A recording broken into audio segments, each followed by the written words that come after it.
laser. Maui is hiding? Hiding. Oh, bye, Blake. Hi, Blake. Oh, I did not. I can't even name Yeah, I was Blake. gonna say, I can see someone invis. I dodged it! I You dodged got the an orbital laser. I That's don't know how you're crazy. supposed to hit people with that. Uh, It's so hard. I hit Blake. My people need me. pretty decent on no droids. Yeah. Hey. No one warned me! You are so dumb. I was looking at you. Why didn't you say anything? It was so funny. You should look at what my pop was the best. Good learning environment. There we go. And on. Hey, little shit. Ah, there's another one! There's multiple! Ah! I fucked up. I fucked up. I fucked up. Uh-oh. Uh-oh. Oh, yeah, you fucked up. Oh, never mind. Never mind. Never mind. Hey, you fucking bitch. Sup, warhammer? I don't remember you doing this now. Or you being here. Alright, Marines! Off the boat! Off the boat! Yo, take me home, warhammer. Oh shit! Oh shit!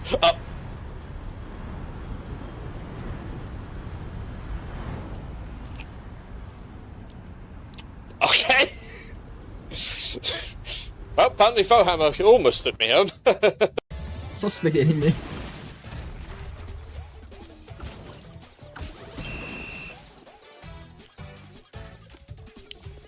Hey, you need to lower the loft. Stop chipping it. Stop chipping it. Everyone is in the way. No. What are you trying? Tay's finished the hole! Tay has finished the Let's hole! go. Not want to show up my top. That's a no-no.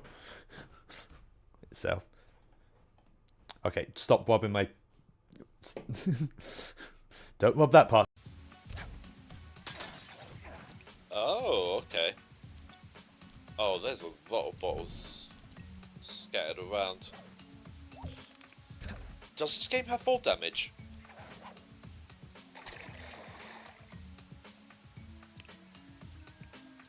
Well, it has a glitch through a wall. No thank you. I will...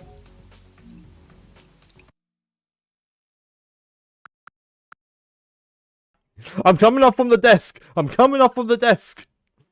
Yes. This is where I've been on all this time. Where I haven't streamed. I've been underneath you guys' desk.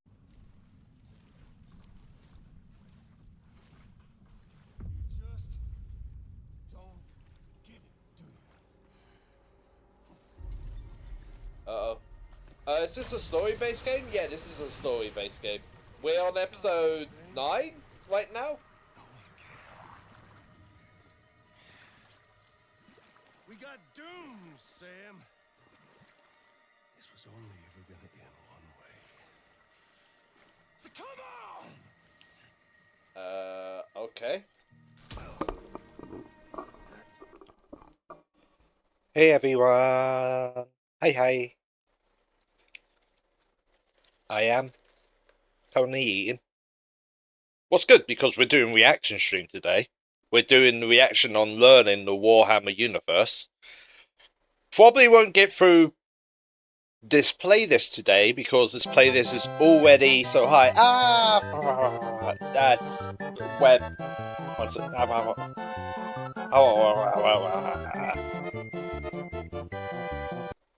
Thank you for the head pats, even though half of it is my tail.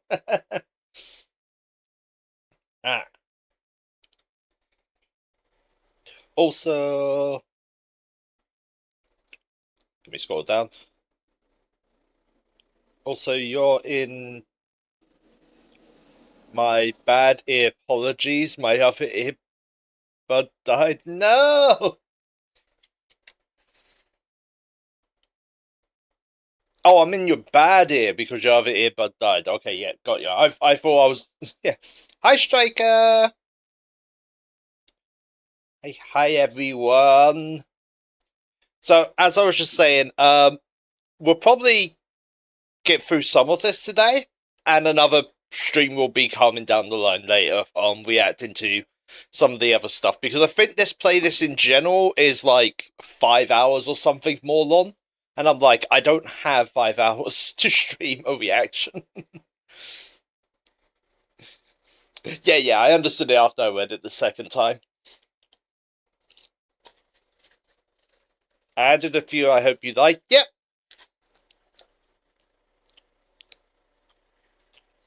The thing is, we might not get to them today, Striker, is the issue. I have seen the Furry Crusade, though. I have seen that one.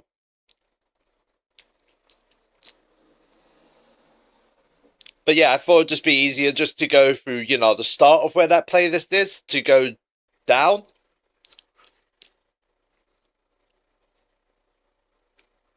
But yeah. We might actually watch Death Corp of Kurt, because it's only a 5-minute one, so we actually might watch that one. To skip ahead.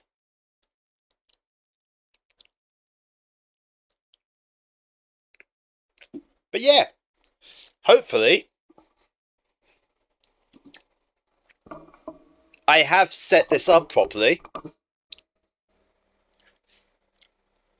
And if I click on the first video,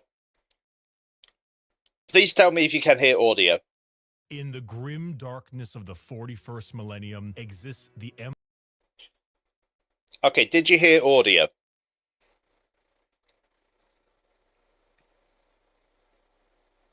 Yes? That is good. Okay. First thing I want to say is disclaimer to this. Disclaimer to this so I try not get in trouble or anything. All these videos are on YouTube that I'm watching. It's through a playlist. By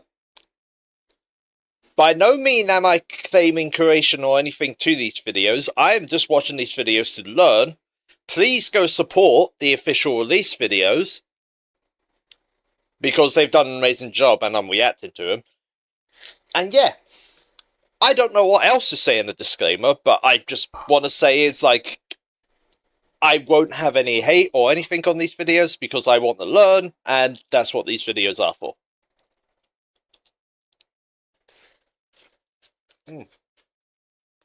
Food is good. Got myself a McDonald's.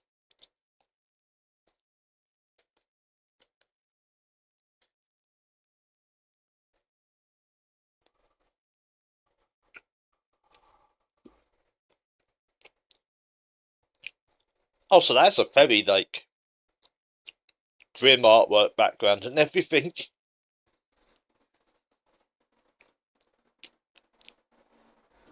Okay, I'm going to make this full screen. And we shall what? I am in 4.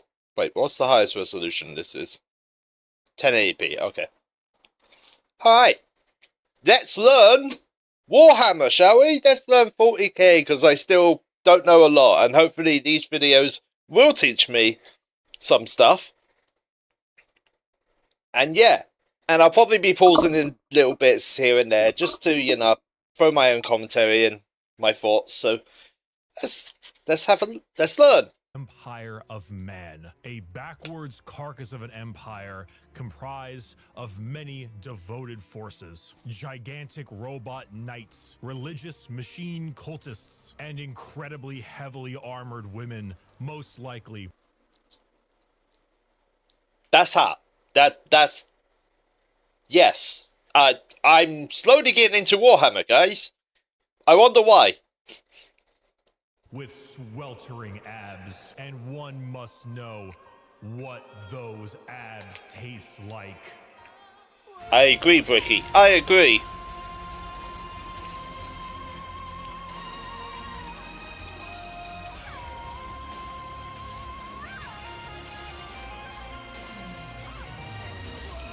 My Gamer Sup's flavor is here. Sweet six-pack has arrived. A delicious and refreshing cherry pineapple blend. Now. There you go. You can use code Bricky if you want. 10% off your order. I'm just skipping the ad part because I'm just like, cool. Gamer subs go bad so fast when I get in the UK. I'm just saying, I'm like, I do like gamer subs. I'm just saying it goes bad for me quickly because I just don't drink enough of it. Maybe I need to get the gamer subs can. Maybe that's what I need to do. I just get the cans. And again, it may take 4 months to get to me. Link in the description. Use code Bricky for 10% off your entire order. Not just for this, but for everything you buy. And I'm not dumb. If you buy any of these tubs, regular, caffeine-free of my sweet 6-pack flavor, you will get a Muscle Girl 32-ounce shaker completely for free. There are only a couple thousand of those shakers, so get it while supplies Never mind, they're sold out. They're sold out. 100% they're sold out. Everyone, like, once you find out the flavor has okay. ended, the age of darkness has begun.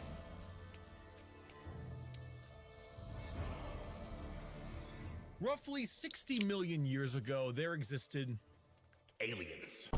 And these aliens lived short, painful lives. They belonged to radiation-stricken worlds and often died of various cancers before the age of 30. These aliens, the Necron... That sucks.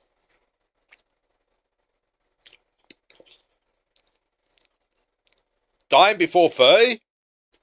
And your planet is radiated? It's like shit. Here looked up to the stars and found extreme beings of real power. Beings with the ability to create life. The Old Ones of the galaxy. They asked these Old Ones for help. Please cure us of our ailments. To which the Old Ones said, piss off. So the next...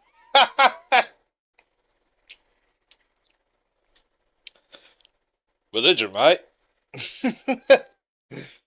Asking God for, like, help. Like, please, God, let me win the lottery. God to say, fuck off. Frontier gathered together and did the sensible thing. They declared war upon these old beings and were promptly beaten into the dirt back to their short, painful lives. In the world of Warhammer, there is a hell. This hell is not like you and I know it. It's more of an afterlife. A place where dead souls end up. This place has many names. The Empyrean, the Sea of Souls, the Immaterium, and the Ether. But mostly, we just call it the Warp.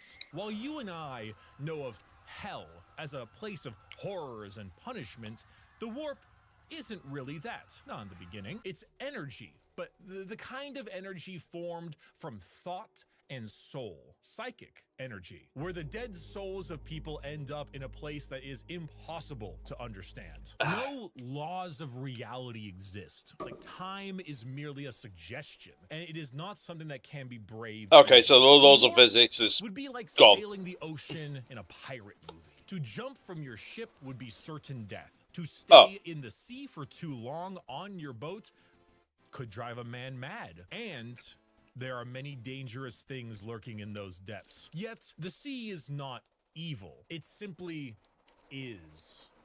Mostly. There are more malevolent beings in those waters, areas that you do not sail towards. This would be known as the realm of chaos. The realm of chaos exists in the Warp as a special area led by 3 chaos gods. Khorne, the god of combat, murder, and slaughter, with a pile of skulls taken in his name. Tzeentch, god of change, mystery, and deceit, a confusing paradox of lies, schemes, and sorceries. And Nurgle, god of rot, pestilence, and Genshin impact. All things rot.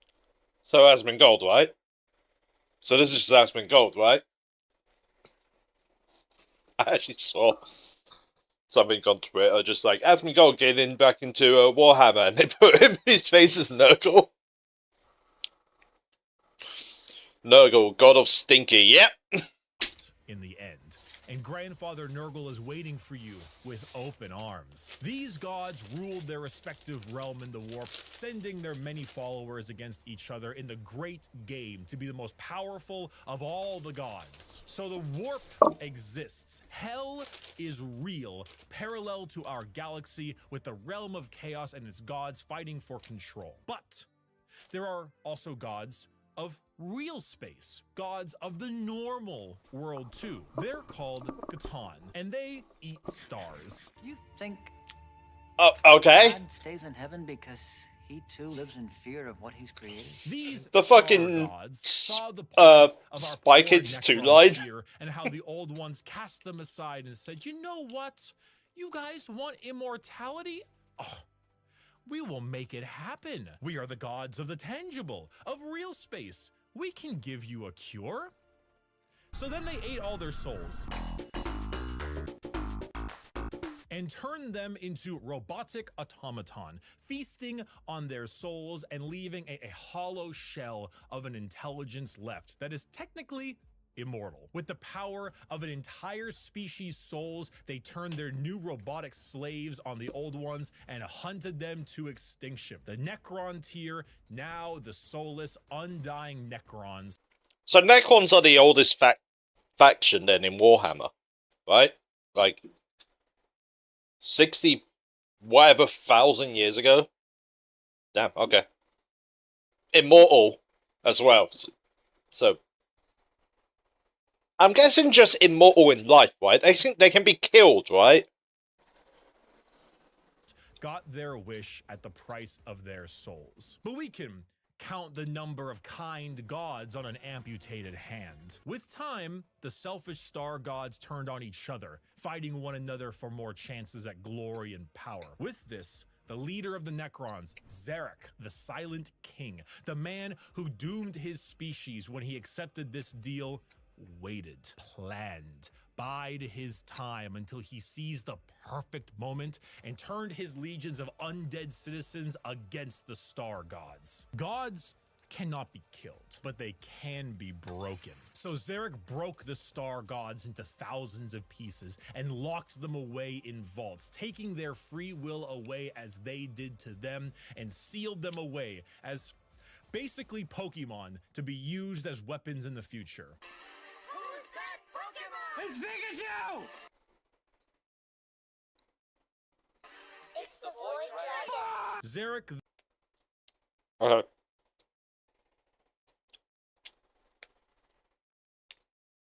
I got food in my mouth.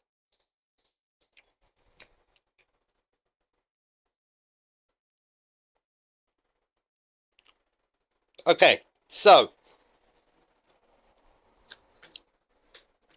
their race was dying. They asked the old ones. The old ones said, "Fuck off." A new god comes and says, "Yeah, I can cure your I can, basically save you at a price."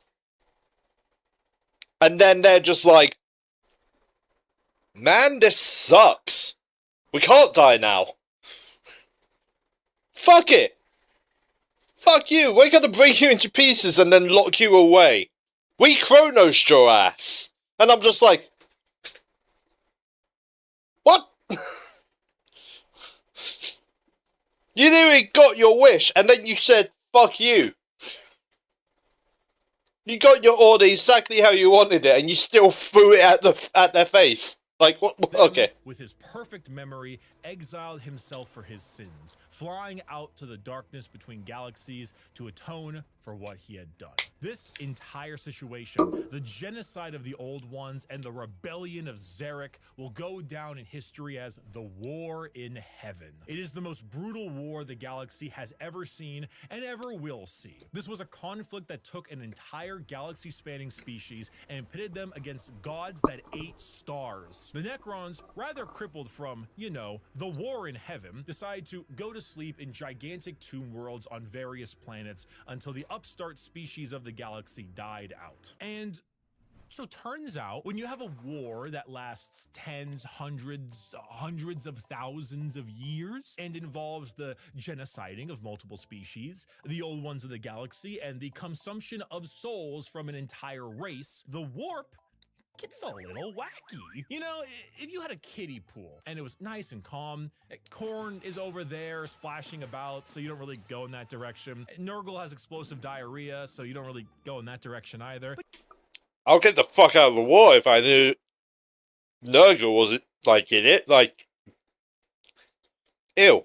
you can still kind of get in the pool. The pool's still fine. No, I don't want wanna. to add a couple trillion souls to that kiddie pool. It'll make the waves a little more turbulent. And turns out a lot of them like to pick a side: Nurgle, Tzeentch, or Korn. So the once calmer warp, the once relaxing kiddie pool, has now been bloated. A million years of war will certainly make Korn, god of murder and slaughter, more powerful. A million years of war will probably make Tzeentch, god of deception and change, a little more powerful. And good God, a million years of war will make Nurgle, god of decay, oh, just the tiniest bit more powerful. Now, entering that kiddie pool is no longer fun, it's dangerous. The warp is now a problem.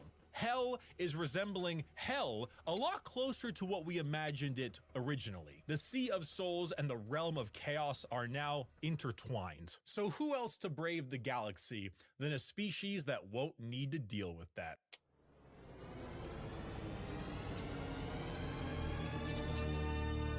The Eldar are space elves. They have a lot of the traits that you probably think of when you think of elves.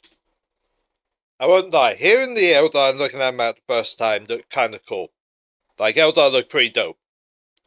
Elves, tall, slender, pointy ears, bit more androgynous looking, no matter what DeviantArt will tell you, and a bit stronger on the emotional side. The old ones, as I mentioned, could create life. And when they were getting, you know, absolutely bodied by the Catan and the Necrons, they made some new races to try to help them. One of them was the Eldar. It didn't save them, but they're here now anyway. Oh, and also the Orcs, but they're busy right now. Yeah! The Eldar are a particularly psychically powerful race, so they were really adept at being able to handle the new turbulent warp of chaos and good at killing Necrons, hence why they went to sleep. Being psychically gifted is basically like being a wizard, but you get your wizard powers from hell. This is called being a psyker. And basically, if you want to do cool wizard shit like lightning from your hands or reading someone's mind, So a Sith or a Jedi, right? So a Sith or a Jedi. Okay. you can do that, but you siphon the energy to do that from the warp. Luckily, the Eldar are very good at handling this without too many negative effects, because, you know, summoning power from the Sea of Souls with the new Chaos friends can be a bit of an issue. But Eldar are pretty good at it. And you see, what's really cool and also awful about Warhammer is that most developed species travel long, faster than light distances by going through that warp. They create a tear in reality to unreality and move through it. Faster than light travel? Cringe.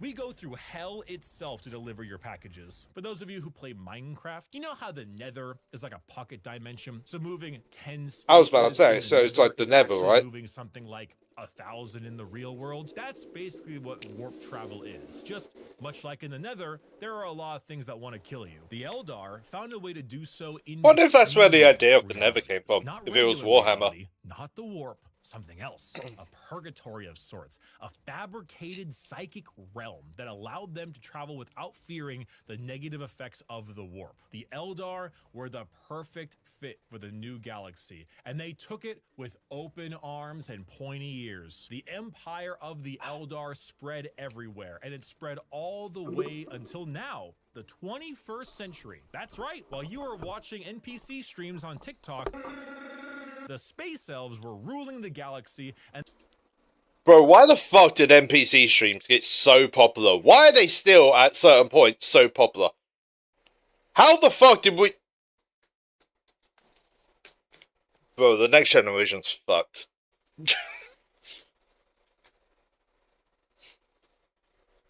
they did so for quite a long period of time. We don't know The 21st century came and went. Humanity grew and grew, all under the nose of their elf overlords. At this time, humans advanced, your classic sci-fi style way. We began to expand. Wait, Okay, I have a question. In this universe, did we know about the elves, or what? We kind of just left alone, or like, yeah.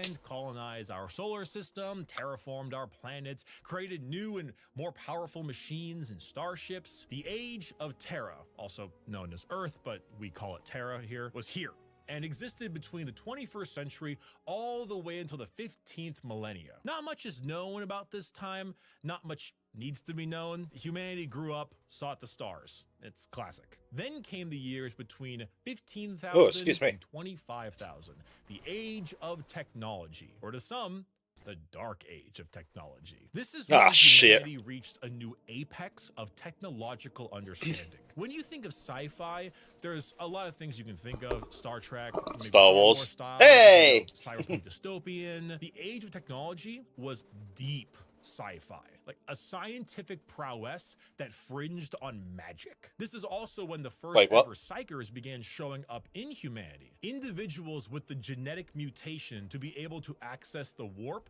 and then, because of that, travel through it. Humanity was no longer constricted to their early ways of travel. With warp travel, they could go anywhere in the galaxy. They equipped ships with gigantic AI machines, with everything you would ever need to know about mankind, and sent them out on colony ships to expand their influence across the galaxy. This was truly the golden age of humanity. And with every golden age, there is a fall. While the new human upstarts of the galaxy were reaching new levels of technology and prowess, the Eldar were engaging in debauchery! What happens when a species has everything? You can produce unlimited food out of nothing. Your need for farmers and workers, gone. You have dominated the stars and have created a fast travel system that doesn't rely on the dangers of the warp. You have nothing else to do. You have no struggle, no problems, and feel as if there is nowhere else to go. Well, you begin to experiment. The Eldar started harmless enough. You know, you take a serious interest in your species' culture, your arts, paintings, poems, plays. These are Eldar, elves. Remember? Their emotions are heightened, more powerful than us humans. So your plays get louder. They start to push on the limits of your hearing ability. Your music becomes different, more deranged. It pushes the boundaries of what is art. The visual spectacle of art becomes more bizarre, more delusional, more eccentric. And let's not forget a very important sense. Touch. Pornography is one thing. Brothels is another. What if they all mixed? What if your brothels were part of your art and music? And what if those became more deranged? The boundaries of debauchery were not just met, but shattered. Next thing you know, murder is commonplace and often mixed with the art, music, and sex. Pain is a common byproduct of entertainment. Whatever sensation you... So we just went from... So the Eldar basically just went from... Yeah, we had normal sex. Then we got bored. Then we really tried to mix up like BDSM, like that type of stuff. Like they went hard on like shit. Just like, oh yeah, knife play, ropes, strangulation. Just, yeah, okay. Must be increased. Must be enhanced, must be taken to the limits. The Eldar Empire slipped into a nightmarish realm of debauchery and excess. I guess we got Dark Elves, right? In a city in the Webway, a black or Dark Eldar. These kinds of heinous acts known as Kamara. Some Eldar. So, I've never been to a red light district. But I take it it's probably more of a darker red light district. A maroon district, if you may. I have no idea what I'm talking about.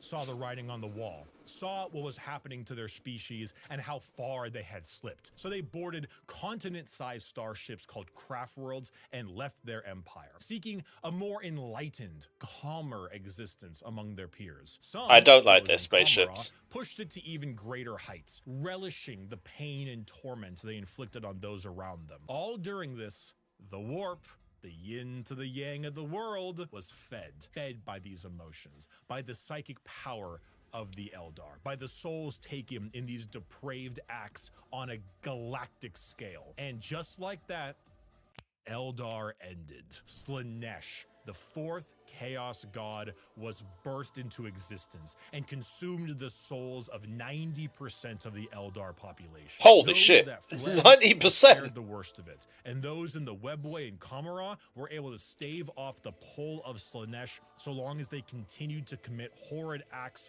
of torture and violence. But for the Oh, so basically, the regular elves are fucking gone, and now it's just dark elves now. majority of the Eldar, their empire died with Slaanesh's birth. The new fourth chaos god, she who thirsts, the god of unspeakable excess of pleasure, pain, hedonism, and perfection, had been born. With the fall of the Eldar Empire came the ruin of humanity. Also, Slaanesh's Striker birth fucking sent put storms spoilers into in the war chat. across the Spoiler, galaxy. Striker. Travel between I read it. systems impossible. Coupled with a huge classic AI rebellion, as a staple in these sci-fi settings, humanity began to suffer the age of strife. Now, planets that relied on intergalactic travel were completely cut off. Long-range messages, normally sent through the warp, were snuffed out. If you were a planet that was great at mining stuff, but couldn't get food, well, you know that movie about the rugby players in the mountains? Oh, and because of these insane warp storms and fluctuations, I'm guessing they eat each other. appear among the human population a bit more often. Now, this initially had them hunted down as witches, because that's pretty common in this setting, but some deemed it right to protect them. Unfortunately for those people, Psychers, because they open a gateway to the warp, don't really know how to use their powers well, and they kinda attract demons, who then force their way through the Psyker as a conduit of sorts and begin to slaughter the population of your planet. The Age of Strife was a catastrophic period of time for humanity and set back their progress tenfold over the not one, not two, but 5,000 year period. During this time, 5,000 years, shit. Humanity that we know began to form. Worlds equipped with large mechs for agriculture began to equip them with weapons to defend from alien and demonic invaders. Over 5,000 years, this became a custom and tradition, dubbing them as Night Worlds, a feudal society of honor-bound knights in gigantic robots that uphold the chivalric code to defend their worlds and honor. A group of individuals on Mars, after radioactively bombing their planet to become inhospitable to human life, ran their entire lives underground on the few life support systems keeping them alive. Those technicians who could work on the machines and keep them operational were revered, and over 5,000 years went from skilled members of society to full-blown priests. The cult Mechanicus, or tech priests of Mars, formed in the ashes of the Red Planet with a religious fervor and doctrine on the cult of the machine god. And on Earth, or Terra, techno-barbarian tribes waged war across the planet in a Mad Max style of blood and gore, until finally, a mysterious man who lived in the shadows of Terra for millennia finally revealed himself to the populace. His name was the Emperor. He deemed himself the Emperor of mankind. Where did he come from? I don't know. Why is he 10 feet tall and the most powerful psyker of all of mankind? I don't know. Why is he basically immortal? I don't know. Where'd Cotton Eye Joe go? Who knows? Is the Emperor the second coming? Powerful psyche, 10 foot tall, that's maybe a, like, I don't know why that one comes up. How the fuck did anyone miss him if he's 10 foot fucking tall? It's just like, guy's a giant. Guy can't fit through any doors.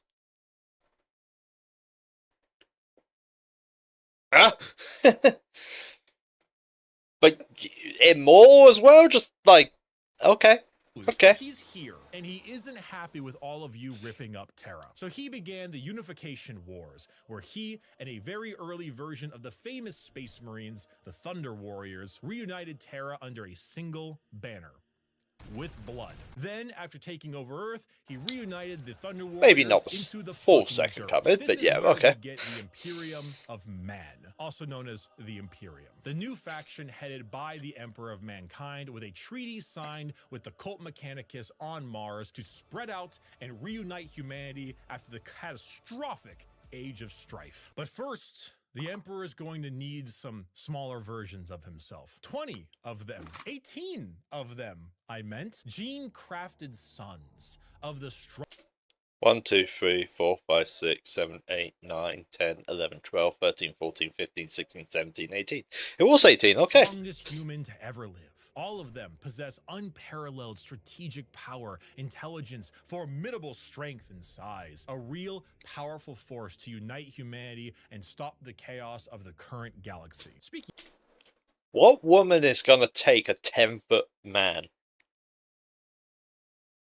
and bear 18 sons? Granted, there could be multiple women. It can be multiple women. Of chaos. You ever seen that image of that guy? It's like throwing the baby like a basketball. It's about what happened. The Chaos Gods intervened and grabbed the 18 Primarch gestation pods and yeeted them across the galaxy at a whim, everywhere they could possibly go. A galactic game of keep away. So the Emperor had to get them back. So begins. Okay, so the Emperor didn't have sex? From the looks of it, they were test tubes? Man, they're really implementing, like, yeah, no women in 40k. Women don't play 40k. The Great Crusade. A crusade across the stars to reunite not just humanity, but the Emperor with his fallen sons. The first to be found was Horus.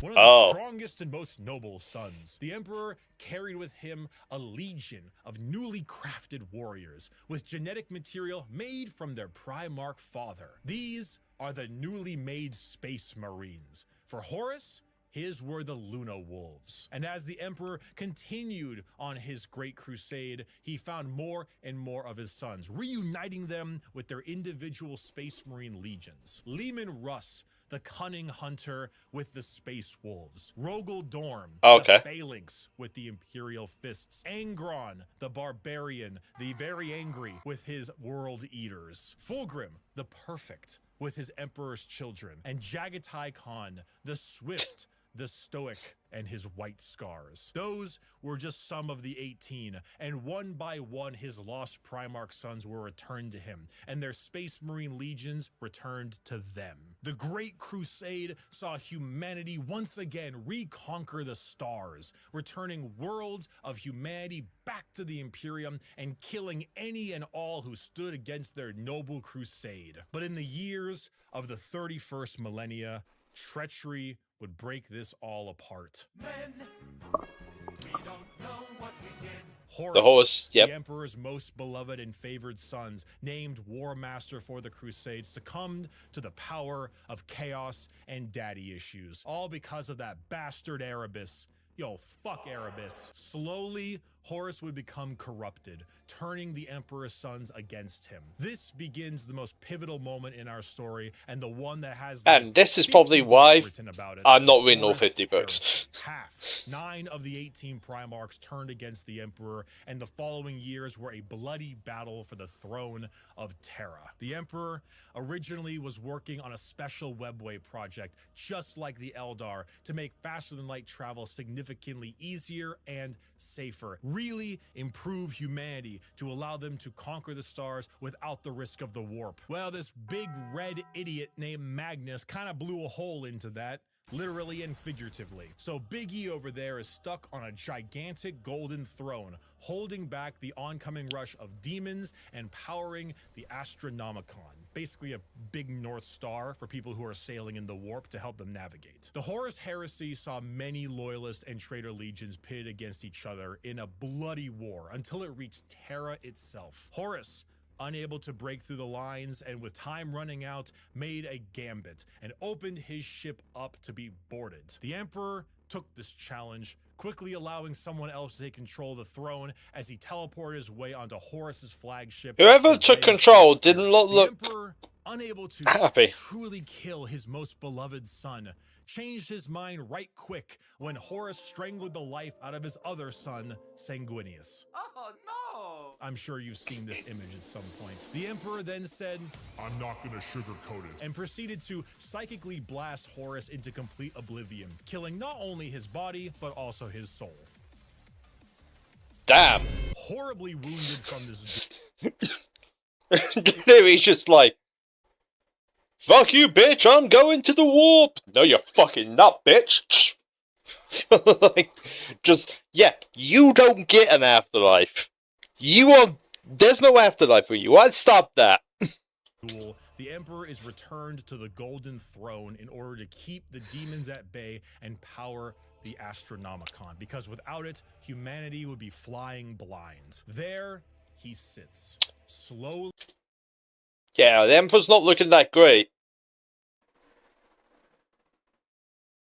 Dying from his wounds and the strain of powering the Golden Throne. The only thing keeping him alive is feeding upon the souls of 1,000 psychers every single day. This was... How the fuck do you acquire that many psychers? For however long Warhammer's gone, like millennia, right? Like... Do you just test tube psychers at this point? Because you're just like, how do you feed 1,000 a day? 1,000 of Pacific psychers a day? Or is it just like, yep, born a psyker. We don't have enough, so feeding pit. 10,000 years ago. We are now in the 41st millennium, modern day. Warhammer 40,000. Hey, we reached 40k. The Emperor remains on his throne. The Imperium is a rotting carcass of an empire, a fascist, xenophobic cult that worships the Emperor as a deity despite him never wanting to be seen as a god. Over the span of 1 million worlds, the ecclesiarchy, the church of the Emperor, is spread throughout. Inquisitors with unparalleled power root out any sign of heresy or lack of devotion to their god Emperor. The other half of the traitor legions move about as Chaos Space Marines, raiding and pillaging the Imperium, while the loyalist half does their best to keep the Empire alive. Hey, Salmon! Throughout this, they must endure orc invasions, Eldar trickery, the reawakening of the Necron race, and the Great Devourer, the newest tyrannid threat from the darkness between galaxies that has arrived to feast on their worlds. How are the recommendations? We're still on the first video. Warhammer 40,000 is regression and intolerance. Every major faction in Warhammer has had an empire that spanned the galaxy only to be crushed back to a hollow shell of what they once were due to their own failings. Culture, the arts, personal freedom, religious tolerance. It is good. It is good. That alien life might not want to kill us is considered heretical. I have a question though for you, Salmon, because no one else has answered it yet. The Emperor has to feed on 1,000 psychers souls a day. Are they just being test tubed at this point? Like, are they just being like test tube born? Because how the fuck do you get 1,000 a day? That's a big number daily.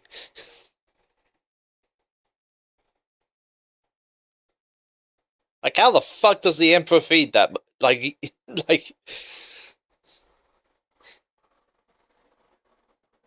get that many psychers.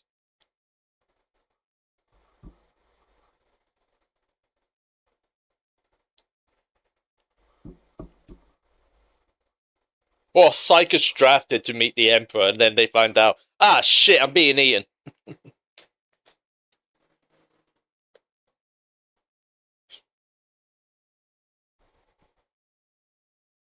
and is often met with a pistol to the head. There is no time for these things. All there is time for is worship of the God Emperor and a million wars to... No, clones are also heretic tech. They are things called black ships. They go around their million. They go around their million worlds. And just so it's literally just drafting. It is drafting psychers. Okay. But okay, so clones are heresy. Were clones heresy before the Emperor had his 18 children? Because I take it those were test tube babies, right?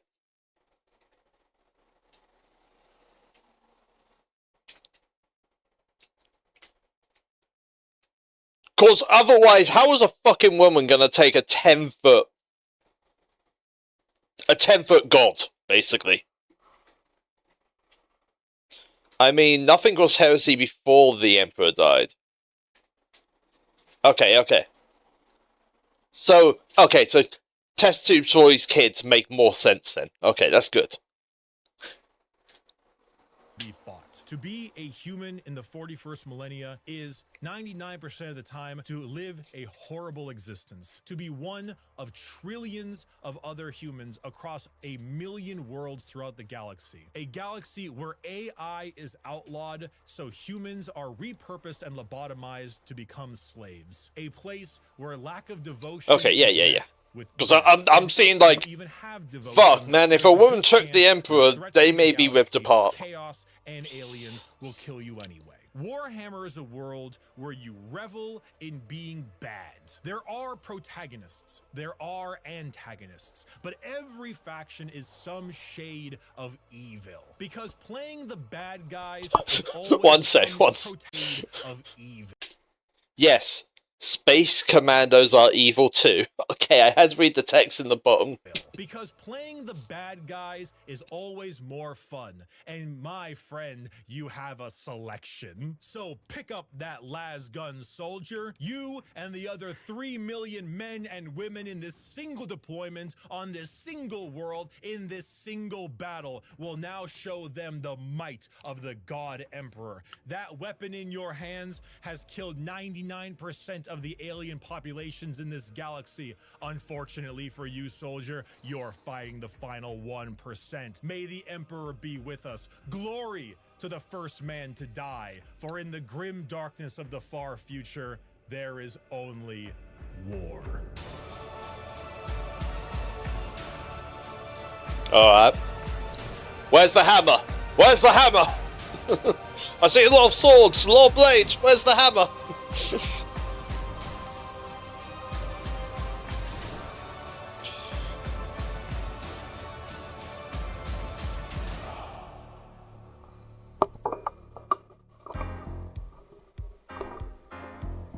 Thank you, everyone. I hope I have helped teach you about Warhammer. Thank you, Brookie, for that timeline lore video. We're probably going to watch the next video here. But yeah. Okay. Are people allowed to have... Well, I guess cloning is heresy, so sex is yes, but wouldn't they be scared of the fourth chaos god? Also, that must be really scary if you're born a psyker and you're not, it's just like, do not activate your powers, please be a teenage thing, please be a puberty thing where you get your psychic powers. Otherwise, just like, baby opens a rip and tear to chaos. Just like, oh, great.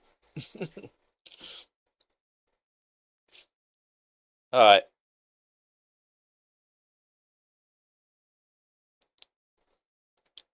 So that's just more Eldar focus. Oh, so she doesn't... She basically just like, hey, Eldar can't fucking reproduce. Eldar are just like, yeah, no. I will come in if you start fucking.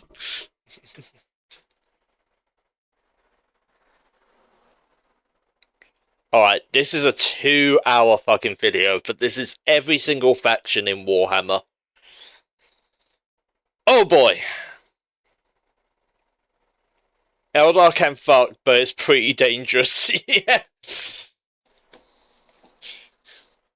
Man, you thought STDs were bad? Nah, fucking, we have Solaris that can pop in any fucking moment and murder you. We are constantly on, like... We constantly have 5 guards posted in the room when we fuck.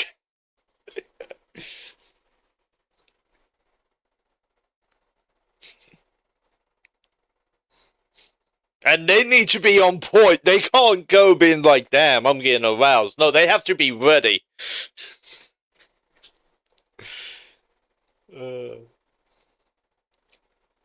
Let's watch this next video. In the kind brightness of the far past, it's like classic elves. Yeah. Was for a long time rarely reproduce. Definitely can't reproduce that much now. Species to appear during this time are known only as the Old Ones, cosmic entities that traveled across the galaxy with ease and seeded life through the stars. Shortly thereafter, a new species began to arise. The Necron tier. Evolving under the harshness of a devastatingly powerful star, the short-lived and irradiated Necron tier try to find the secret to eternal life and to be freed from their terrible existence. Only to say, fuck you! Hi, Striker! We've just started the second video. Grant them purchase from their short and painful existence.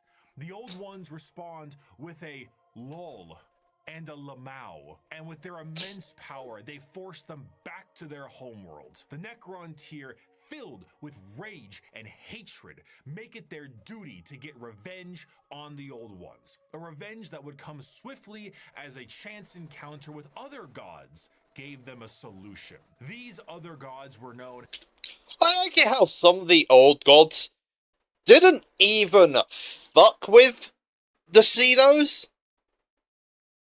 One of them basically gave them immortality to solve their fucking planet issue, and they literally still were just like, fuck you. I know I said it earlier, but literally it's just like, fuck you, we're imprisoning you.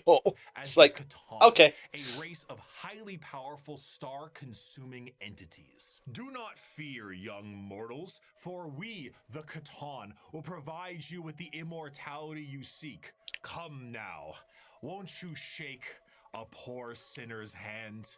Quoted from... Well, I mean, they gave them the Necron tier accepted the they gave them immortality for eating their souls. Or not, this turned out to be they also lied about it. Oh.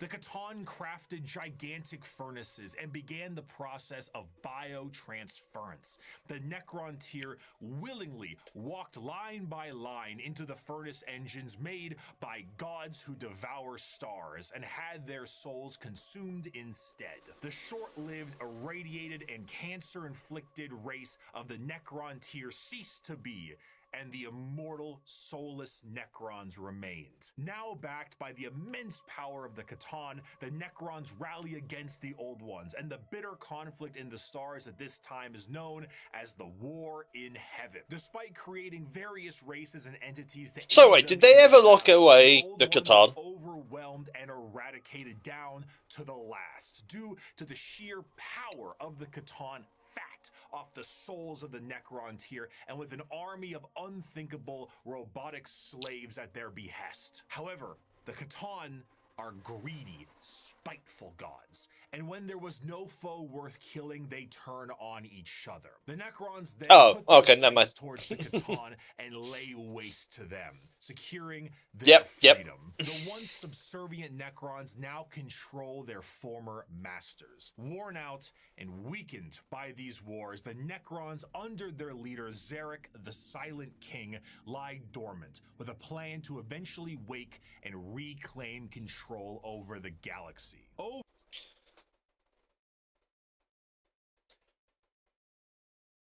So, hi Mark, how are you? So, I'm just saying this. We could have avoided a lot of shit in Warhammer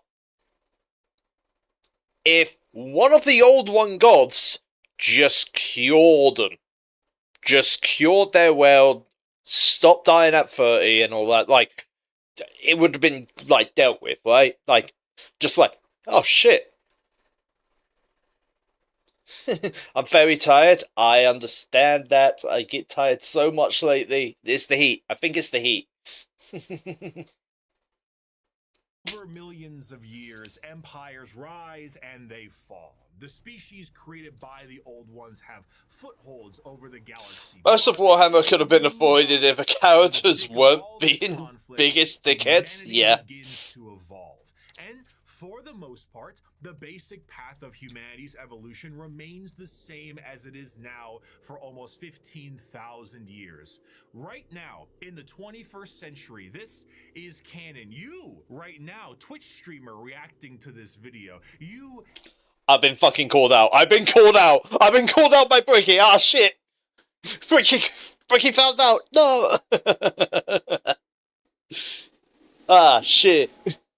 Existed at a point in the Warhammer universe. But with time, humanity's ambition and the power of their technology becomes unmatched, and the golden age of expansion begins. Humanity starts to branch out through the stars with powerful tools used for agriculture, mining, and expansion. Some branches of humanity would eventually settle far away from Earth itself, and around this time, the psychic ability of humans are growing. I like how in the timeline video we got the Eldar before all this.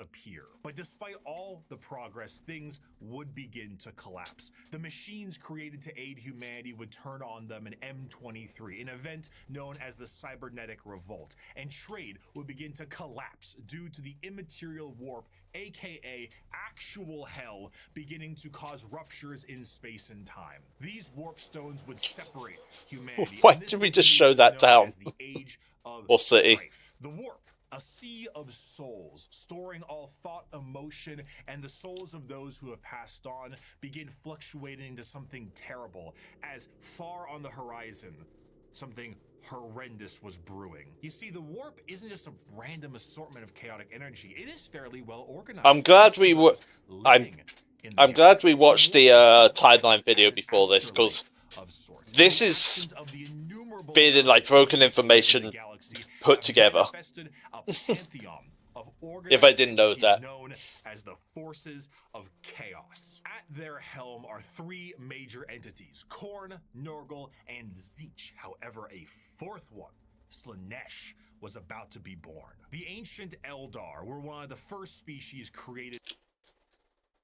If anyone has played Final Fantasy 6, I think it's 6. Fuck, I don't know if it's 6 or not. Or 14, because there's a raid fight that's based on Final Fantasy 6. The soldier on the left here, why the fuck is it Kefka? Why is it Kefka? Why the fuck is there a Kefka Space Marine from Final Fantasy 6? I am here, without even having the video played, I am hearing Kefka's what, like, laugh. By the Old Ones, and due to their extreme and unbridled Also, the one in the back with the pink, like, hair has a booty. They are Elder? Oh, fuck. Kefka is an Elder? Oh, no. He wanted to be a god, and he turned it... Well, there is God Kefka and all that, but, you know... Okay. The birthing of Slaanesh tore a hole in the galaxy, and forever split the Eldar into those of the craft world. Eldar, I mean, the elves. Well, Kefka kind of was an elf, looking. Who wished to continue what caused the birth of Slaanesh in the first place. The birthing of this fourth chaos god settled the warp storms of the Immaterium, and ended the age of strife, but humanity was still fractured. So as the Elder like lost like 90% of them, and basically the good ones all died, is it dumb to paint like good Eldar factions now? Like, is that just like non-law accurate? It's just like, yeah, you just paint in like they're not good. Then again, I don't think anyone's really good in Warhammer, is that? Are they? But you know what I mean, just, yeah. So one man revealed himself and spearheaded an immense attempt to reunite all the fractured pieces of humanity. That man was the Emperor of Mankind. After reclaiming the nearly destroyed Earth, the Emperor embarked on the unification wars to unite humanity under the banner of the Imperial. No one is a good guy, yeah. The very long and devastating impact of the Age of Both are good humanity and bad actually died, but mostly the good ones survived. Which you will learn in a bit. Oh, okay. I thought the bad ones only survived. The ones that murdered and all that. Reclaim the Earth with ease. But these warriors are a blunt tool and had overstayed their welcome. He would need something better, and that solution would be known as the Space Marines. Superhuman soldiers that will have the skill and cunning exponentially greater than the mortal man. These new warriors would be commanded by an elite group of his very own sons known as the Primarchs. Unfortunately, though, Daddy didn't charge the baby monitor, and his 18 sons would be stolen by the forces of chaos and... Am I missing a joke in Warhammer? Because Bricky has done this twice now, where he has said 20 and then corrected himself on 18 sons. Was he meant to have 20 sons in the beginning? Like, I feel like I'm missing a joke. Scattered across the galaxy. This would begin the Great Crusade, a monumental task to take back the stars in the name of humanity. And they are 20 gunshots.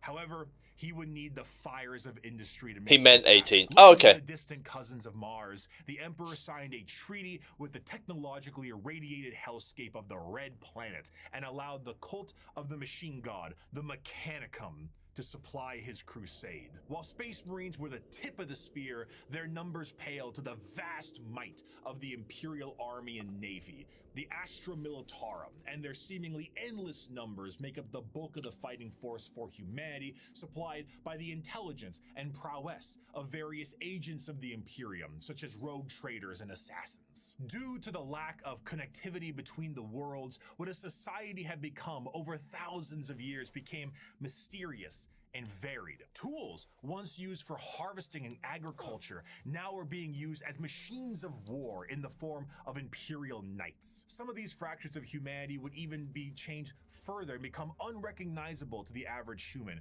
with differences in size, skin color, appendages, cat ears sometimes. Some would go... Whoa. You're saying we got Nekos?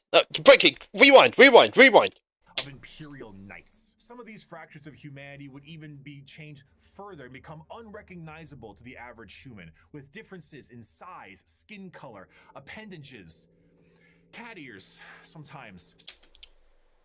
Hey, yo, why's the planet with the cat ears on? I want to go there.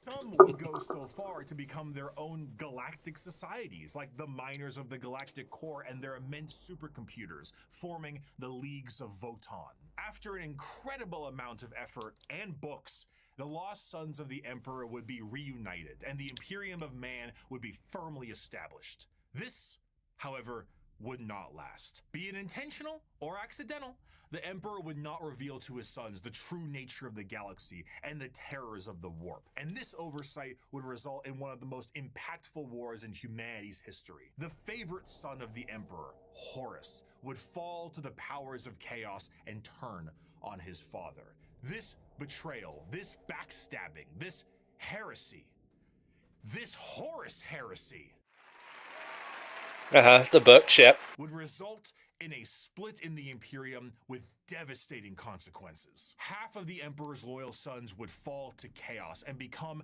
the Chaos Space Marines, along with the forces of the Dark Mechanicum and the Chaos Knights. The conflict would result in the absolute obliteration of Horus and the physical death of the Emperor himself. The near-dead body of the Emperor would be placed on the Golden Throne to serve as a beacon of humanity and allow for the continued ability to travel the stars, protected by his most loyal the Adeptus Custodes. The Imperium would be vulnerable during this age of rebirth, and Terra would find itself under siege by one of the most formidable species in the galaxy, the Orcs. As time went on and memories of the Emperor's vision began to fade, the Emperor would become less of a head of state and more of a religious figure, and the Imperium would change to reflect this. The leadership on a planet would be at the behest of the High Lords of Terra, and their actions would be courtesy of the incomparable power and authority of the Inquisition.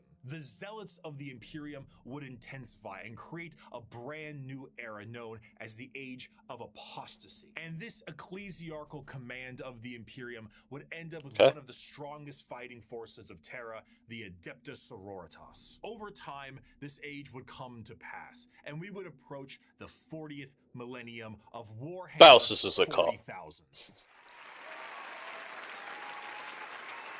Which, you guessed it, would come with its own form of problems. A primitive species once found during a recon mission would be able to evolve in relative secrecy for 6,000 years, becoming a highly advanced coalition of aliens known as the Tau Empire. Hey, let's go with the Tau! The galaxy weren't bad enough, there are threats from outside the galaxy. As a monster has begun to wrap its tendrils around the Milky Way, the Tyranids, monsters that serve a psychic hive mind and present tactics previously unseen in the Milky Way. Be it a direct assault with their monstrous bug-like presence or through the more covert gene stealer cults, the presence of yet another threat in the galaxy is proving to be overwhelming to the Imperium. In the 41st millennium, there is no peace among the stars. At any point, your life can and will be threatened by the Xenos races uncountable, or by the arch enemy of chaos within, or by the decroded terror that is the Imperium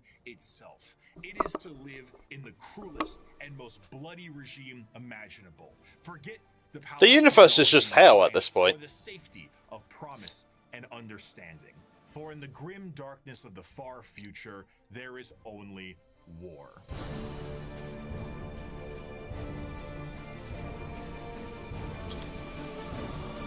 Was that the fucking intro? Okay, Jesus Christ.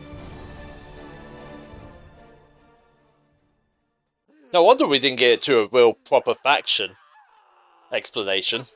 Yeah. A fantastic job once again, Mr. Kurz, the Night Haunter himself. Is this a Gamer Sub ad? Intro to Warhammer, yep. Another criminal over the course of 6 hours break every single bone in his body, and with that, once again, our glorious leader has brought the crime rate to 0%. Always brought to you here on the Strawman News. I'm your host, Bricky. Thank you once again for joining us. Our top stories for tonight. The weather forecast appears to be rainy with extra dark, so make sure you pack this. No.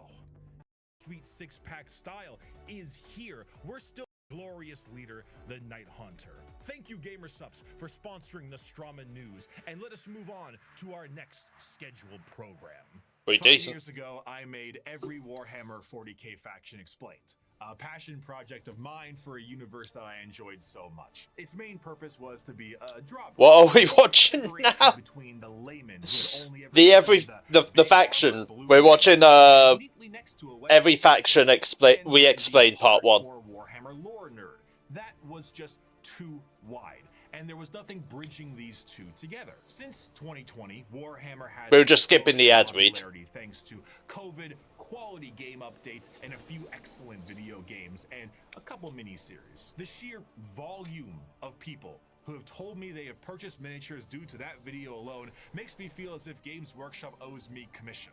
However, that video is incomplete. I was not a casual fan, but I was also not a hardcore lore junkie. In the 5 years since that video's release, multiple channels have sprouted up, and the drawbridge between casual to the obsessed has never been wider or easier to traverse. Even I myself have been a part of Adeptus Ridiculous, a podcast teaching lore in a much simpler and condensed form. Needless to say, I've learned a lot.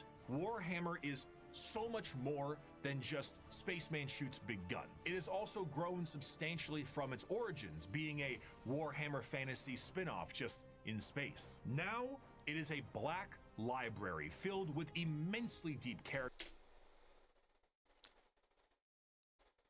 I take it 40k was like the space 40k Warhammer was the first one, right? They didn't just have fantasy came like Age of Sigmar fantasy came after space, right? Right?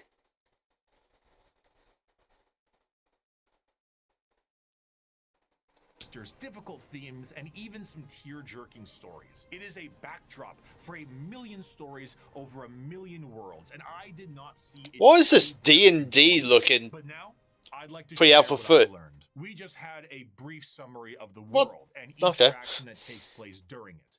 And we did that because to truly That understand fucking pre-alpha video action, game look good. we must Fantasy understand what came makes them the way before they are. And to do so, Age of we need Sigmar. to begin in chronological Oh. order, discussing their origins, their culture, their powers, and of course, what makes But I mean, them did so like grim. Warhammer, Begin like the with space the group that started Warhammer, it all, 40k and Space Marines, did that come first, or was it fantasy that came first? As mentioned before, the Necron tier were the original form of the Necrons, an alien race far away from us that lived short, painful lives due to the irradiation of their star. Normally, this would manifest. Oh my fucking god. Okay, I just was just thinking about this, right? This just came to my head. Wizards of the Coast Dungeons and Dragons have announced that they're going to be releasing a Star Wars collab in, like, next year, I think, or 2028. I don't remember exactly. I thought I could be like, oh, let me just be a Sith clone, so, you know, if I die, I'll just come back as another clone, right? I think the fantasy came first lore-wise. Yeah, okay. I did think so as well. But now I'm thinking, hang on a sec. I love Mandalorians. I could be a Mandalorian. Fuck the Sith. Fuck the clones. I could be a Mandalorian. I have to see what they come with, but if so, I 100% will look into the Star Wars Legion. That's the fucking thing. For Mandalorian miniatures, so I could fucking play with those.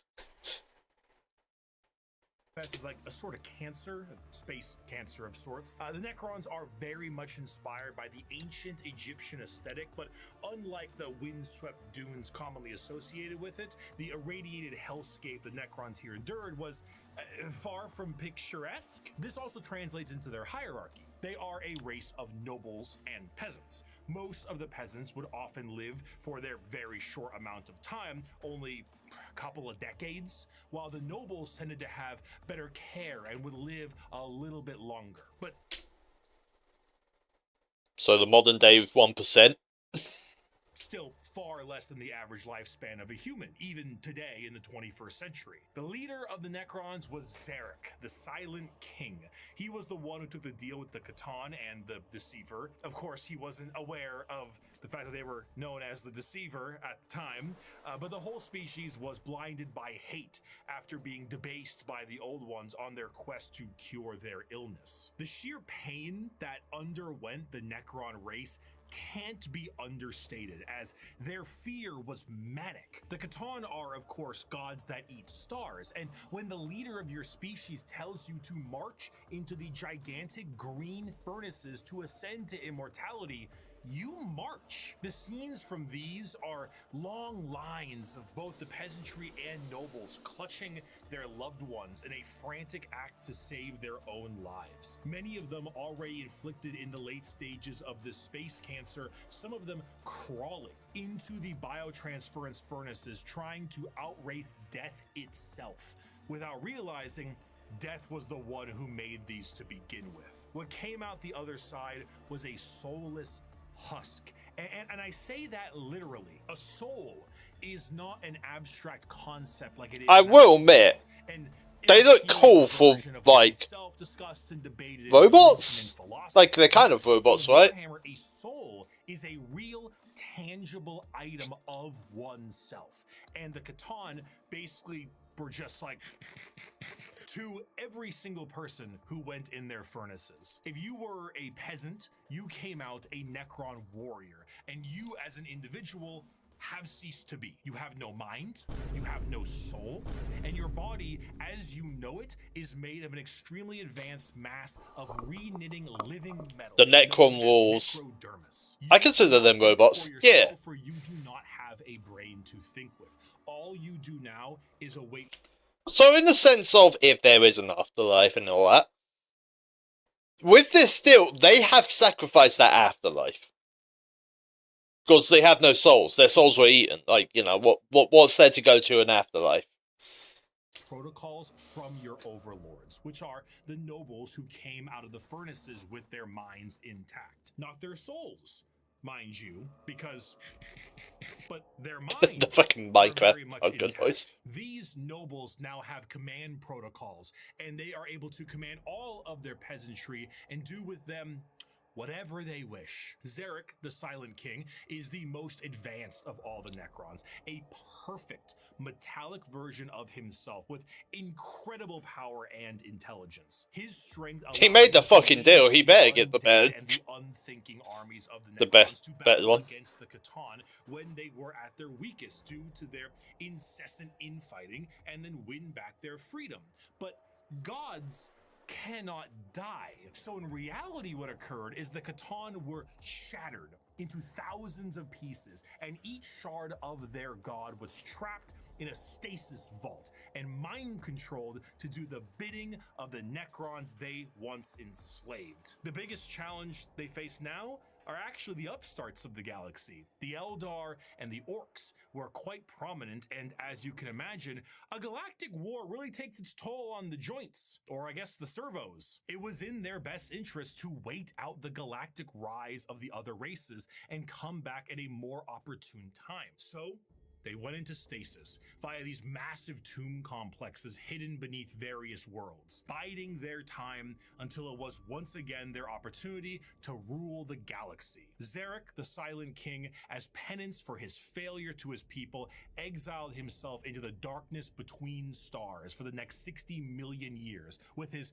perfect memory a constant reminder of the doom he inflicted upon his people. Flash forward to the modern day and the Necrons are reawakening, but it isn't working as well as it could be. Whether the tomb world is reawakened naturally or by some imperial moron stepping on a green glowing rock, the Necrons have come back to reclaim a galaxy they consider rightly theirs. But 60 million years of hypersleep have taken their toll. Many Necron dynasties awake with systems unrestored and huge swaths of their population's minds completely lost. Necron nobles wake with various mental faculties compromised, sometimes exhibiting traits similar to excessive paranoia, schizophrenia, Okay, or okay. One notable Necron, Nemesor Zandrek, believes that he is still back on his home planet fighting off separatists and interlopers. See, Oberyn, the separatists come, attempting to outflank me as they did at the 4th Battle of Vindach. How they calculate that daubing themselves green and roaring like savages will produce a different outcome, I cannot fathom. But it is of no account. Ready, my legions. Another glorious victory shall soon be ours. Other individuals, such as the esteemed Imhotep the Stormlord, seek to usurp the newly returned Silent King for rightful ruler over the Necron race, believing his time has come to an end, while scientists and archaeologists like Trazen the Infinite and Orkin the Divine... They haven't said anything about the Silent King. ...over artifacts and petty squabbles. Truly, the Necrons are a faction of unthinkable, unimaginable power, held back entirely by their own hubris and 60 million years of stasis. It is a species that does not know of time, only of the ravages brought by it. A pharaoh of a dynasty may just be as frightened to awake completely mad as they are to be assassinated while they sleep. Thousands of years pass in an instant. There is a play, like an opera play, a retelling of the war in heaven in the Necron culture that takes 40 years to witness.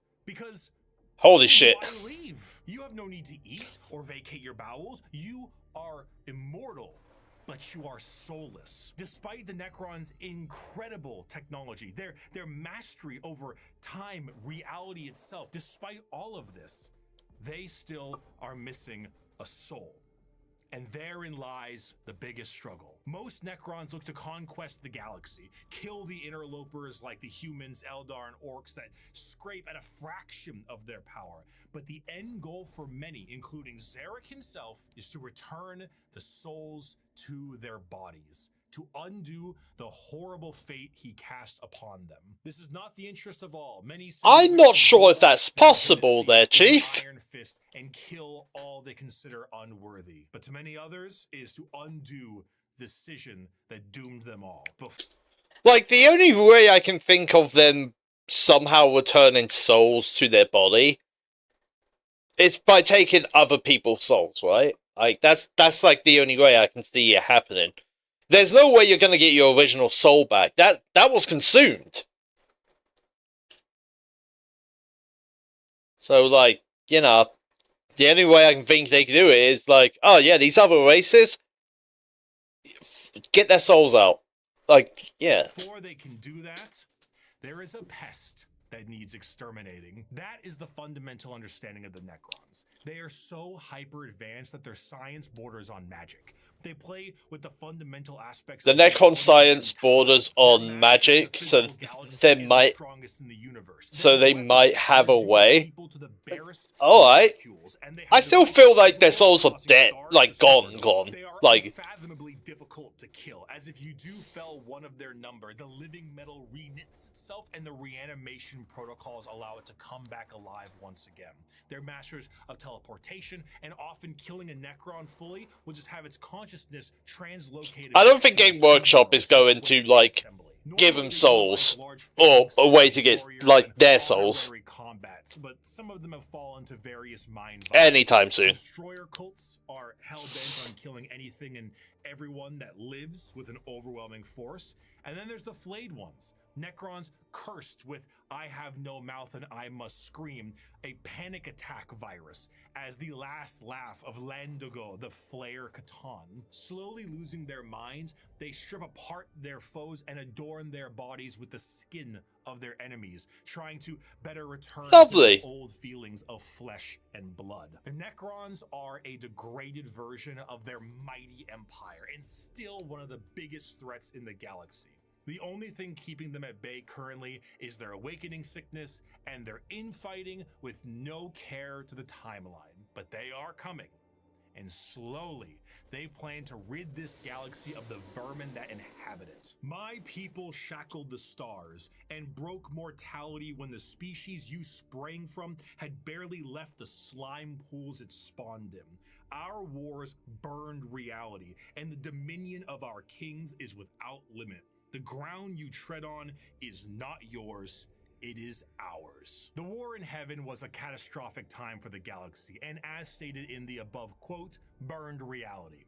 Of course, souls exist in Warhammer, and in the case of the Necrons here, they were consumed by the star gods. This begs the question, however, if you were to pass on, expire, as one might put it, where would your soul go? The answer to this is the warp. In Warhammer, a soul is real, and so is hell. The afterlife, the Empyrean, the Sea of Souls, the Immaterium, all of these names refer to the dimension parallel to our own known as the warp. Now, the warp is not like our reality. It does not follow the classic normalcy of time and space. It is defined as the Sea of Souls, and it acts like this in a more literal way than you can realize. To imagine the warp is to imagine the sea itself. Hell is real, and you can surf on it. It has a current and can become more dangerous depending I want to know on what where you city go and how bad the weather he's fucking referencing. The Immaterium is a There. reflection of our reality and of our souls.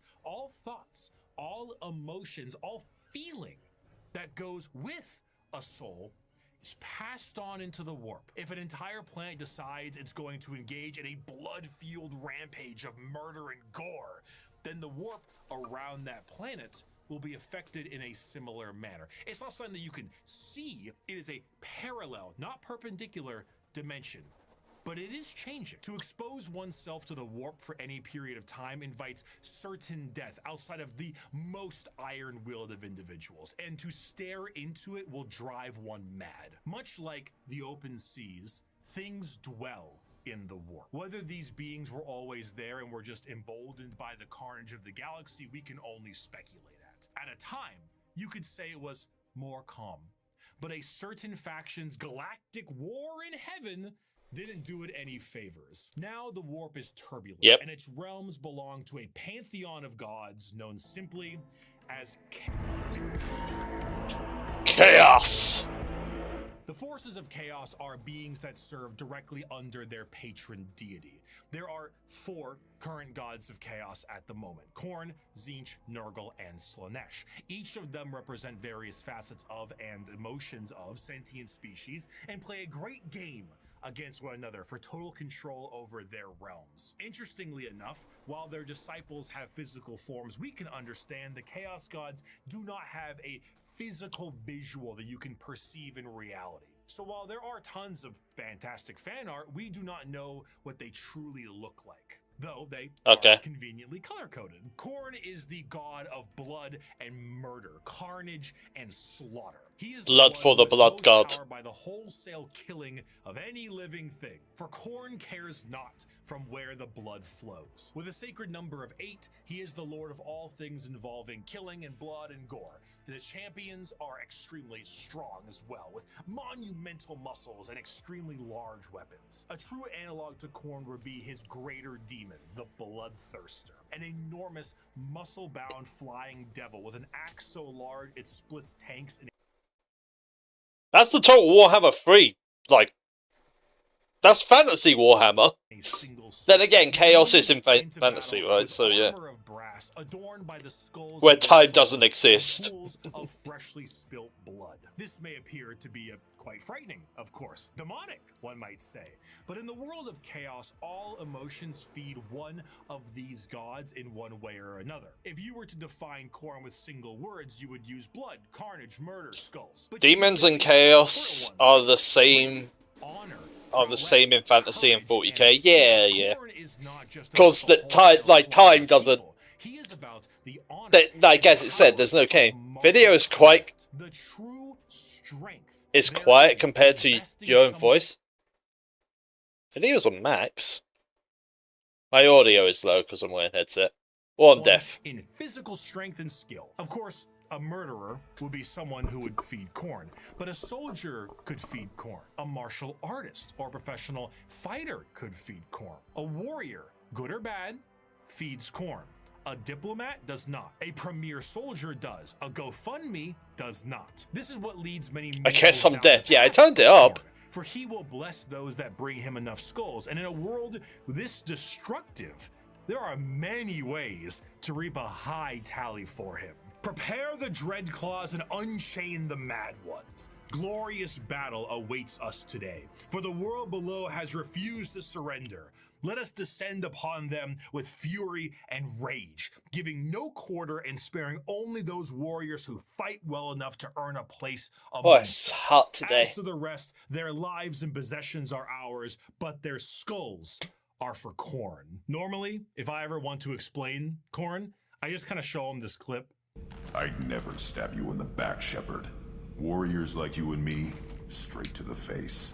Moving on, Tzeentch is the second god, the god of trickery and mischief, the changer of ways, the great conspirator and the architect of fate. With a sacred number of 9, Tzeentch is truly the god of change in all of its forms, but there is an obvious undercurrent of mischief and cunning. Tzeentch is such a liar that his pants have gone thermonuclear. It doesn't look like he wears pants.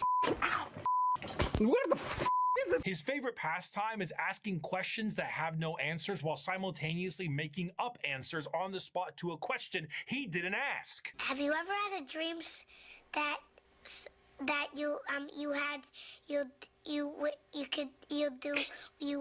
want oh, this fucking you could do so you want him to do you so much you could do anything?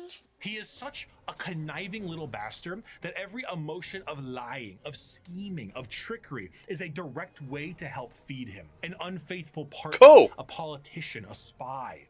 All these people feed Tzeentch in one way or another, and it doesn't matter if the intentions are good. Acceptance does not feed Tzeentch. Change does. Tzeentch doesn't care about your facts. He only wants opinions. Because he represents change, he also represents hope, though. Schemes are not always bad, and even the hope to make a better tomorrow is the change he seeks. Because he is the architect of fate and the mastery of sorcery, his presence is purely unknowable. Every depiction of a Tzeentchian demon contains more eyes than are necessary and more mouths than I know what to do with. It is a biblically accurate angel if the angel gaslit you into thinking birds are government drones. But are they? The creatures at his disposal adorn themselves with the knowledge of sorceries and the unknown, all to provide a mind-crushing experience. Fighting demons from outside of our reality is difficult enough, but fighting demons from unreality, purposely attempting to trick you, is a whole new thing entirely. And that is before we even get started on the gigantic bird of sorcery you're going to need to face. Do not ask which creature. Pretty sure we defeated that ancient bird of sorcery in the last Space Marines game we just played. Looked like it. Creature screams in the night. Do not question who waits for you in the shadow. It is my cry that wakes you in the night, and my body that crouches in the shadow. I am Tzeentch, and you are the puppet that dances to my tune. Third of the Chaos Gods is the one of acceptance of rot and pestilence, the grandfather himself. Asmongold. Papa Nurgle. Nurgle is the exact opposite of Tzeentch. Where Tzeentch believes in change and hope for a future, Nurgle believes in stagnation and the end of everything. At one point or another, we will all decay. We will all rot, and we will all end. And with a sacred number of 7, every single thing, pestilence, boil, and everything in between, comes under the great shadow and girth of Nurgle himself. For Nurgle, the plight of mortals is his fear and wine. And no matter how solid life might be, that's disgusting. Everything will decay I don't like in that. The end. In the creation of life, that's not sexy. There must be an end to that life. And nobody has more creations to end lives than Grandfather Nurgle himself. Every boil, every blemish, every pus-filled wound and disease, every rot and every plague is kept and concocted by Nurgle. This, humorously, keeps Nurgle as a jovial god. He is full of life and laughter, and by creating as many diseases as he possibly can, he shares that joy with mortals. I mean, his envoy is the I typed in my Discord thinking it was shit chat. And that's a lot of him to love. A fear of death in general is feeding. But Blake, is there a story about the? Is there a story about Asmongold the comment? An inevitable fear. Well, I saw on Twitter he's getting back into Warhammer, and that he's basically going a Nurgle army and all that. The state of his room and house is wonderful, and just like, I don't know, I find Asmongold a bit two-faced personally, because he was really enjoying Final Fantasy XIV, and then he says other comments when he goes back to WoW, and I'm just like, okay. I don't know. But it's just more of a joke between the whole messy house situation and that. That one day you will rot and decay is what gives him strengths. The Peloton won't feed Nurgle. Licking the doorknob on a public bathroom certainly does. However, should you embrace your grandfather's gifts, you may find an end to your pain. Maybe. All mortal followers of the Chaos Gods found themselves there in one way or another, either through the direct worship or the slow corrupting of their souls. But those that take Nurgle's gifts and embrace the decay of their bodies may end up being chosen among his few as a faithful servant. In doing so, you will be free of the pain caused by Nurgle's ailments, and you may even find yourself just as jovial and happy as he is. Maybe. His enemies shall wither and die. His allies shall wither and die. The universe and all within it shall wither and die. And when the great corruption has settled over the land and permeated the very foundations of reality itself, then shall the Lord of all rise from the rot and ruin, spread his arms wide to reclaim all of his dutiful children. Those were the three major chaos gods for a very long time, emboldened by war and death on a galactic scale, ever present, but now fact on the suffering of a galaxy. One race, for a while, was able to elude the pull of chaos, an advanced race of psychically attuned aliens whose master over the physical world was so strong that chaos could not glean from them the morsels of power they once had, or so they couldn't. Not for a long while. 60 million years ago, in an attempt to combat the Necrons in Catan, the Old Ones made a new species. One with innate power in the warp and the ability to harness it with a I'm guessing this is how we get into so many others. A mastery so powerful, the Necrons retreated to sleep in order to wait it out. It was no longer a galaxy to be ruled by them, but instead begin the age of the Eldar. The Eldar are a race of pointed-eared humanoids that are all... Okay, before we get to the Kefka race, it really looks like Kefka. I need a drink. So, we're going to go BRB for a little bit while I go refill up my water bottle, have a drink, and cool down a little because it's really getting warm in my room. So, gonna go be back, run an ad, and I'll be back here shortly.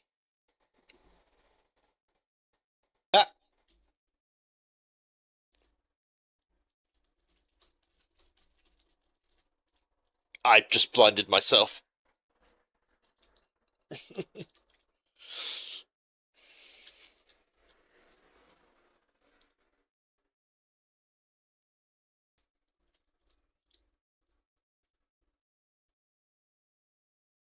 Oh, I almost hit in.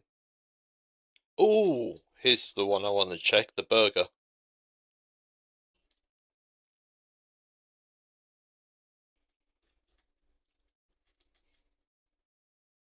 Ah!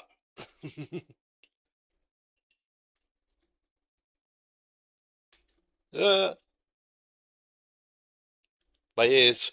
My... But, maybe the desk, wasn't so bad. Huh? Huh? Chat, I would appreciate if you give me subs. Would you sub? Would you sub for me?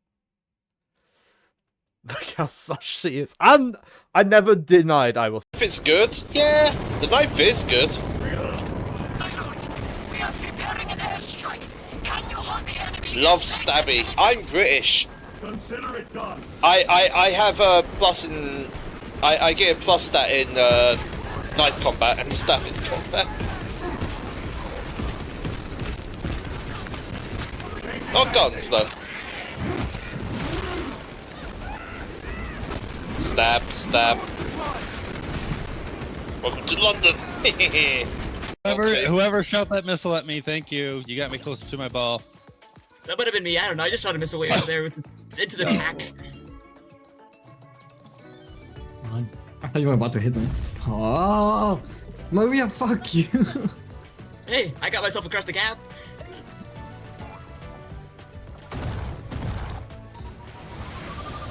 Oh no, it's ceasing. Maria,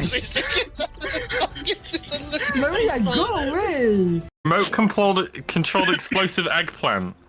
What? Well, there's only one way to find out. Oh. Good boy. That's both. Well then. Oh my god. I don't know what happens. the keys anyway? You got my keys. I don't know what happens if your health reaches. Oh, motherfucking Jesus fucking Christ. Ah, Jesus.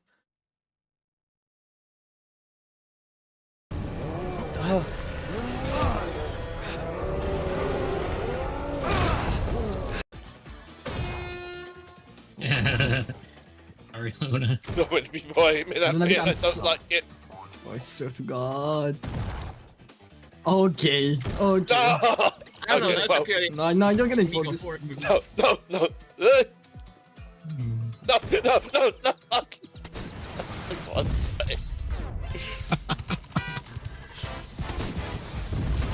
No, no, no! Damn. Oh my god, is he gonna? It's you, idiot. Oh, oh dumbass! He has the nuts mind. Jumped over the thing.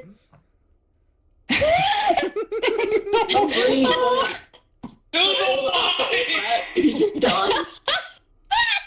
What the fuck is he doing? Why am I not king? King of the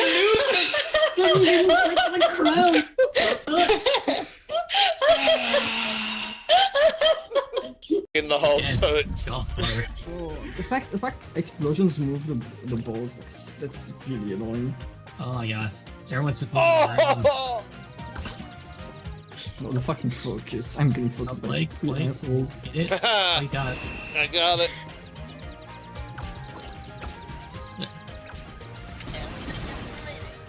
Here comes Striker. Hey, you want a spoon? Okay.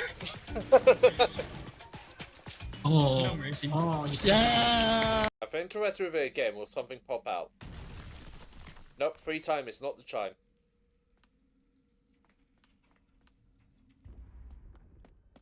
Or it's now gonna pop out.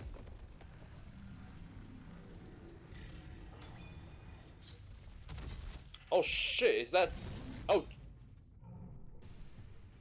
Okay, is that War Greymon or is that Dark War Greymon? Oh shit, okay. Oh, I hate this. I hate cameras, angles like this. Did one screen. I'm back. Oh. It's getting hot. Oh. Alright. I'm back, thank you. Let's... Okay, we're 40 minutes into this video and it's 2 hours. Oh boy.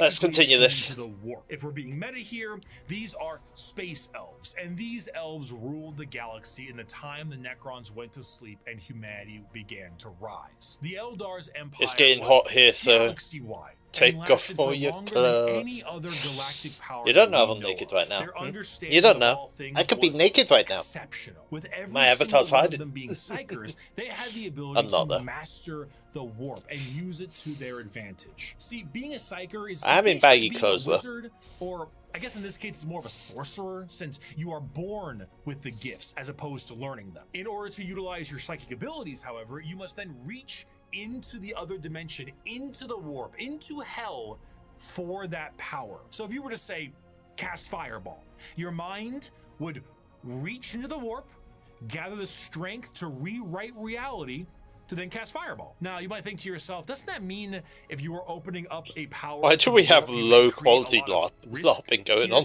Because of all the horrible things we just talked about in the warp? Yes! However, in Warhammer 40k, willpower is a real, tangible thing, in the sense that in its own right, it can be weaponized. Being strong of will means being strong of soul, and being strong of soul means you can resist the pull of the warp that much more. A more inexperienced psyker opens up a hole into the warp that is large, and that hole widens to I need to get play more Darktide power, again. allowing evil things to get in. A powerful psyker Now I is understand able to open psykers a in very small Darktide, hole, actually, but with immense with this force video. to get the same amount of power with less risk. The Eldar are master psychers. Every single one of them can call upon the warp, and over millions of years they have perfected it so much so that they can weave structures out of it. In some species in the galaxy, they utilize the warp itself for interstellar travel. The Eldar ain't having any of that noise. How about we utilize a fancy alternative mode of travel that is substantially safer than the old ones created, called the Webway? What about dying? Miss me with that. We no longer age. And if we do, we can just be reborn like that. Food, water, What? materials. We make things out of distilled warp essence itself. We sing Okay. unreality into cathedrals to What do you die mean, in. like, What truly snap could the Eldari Empire possibly fear? themselves?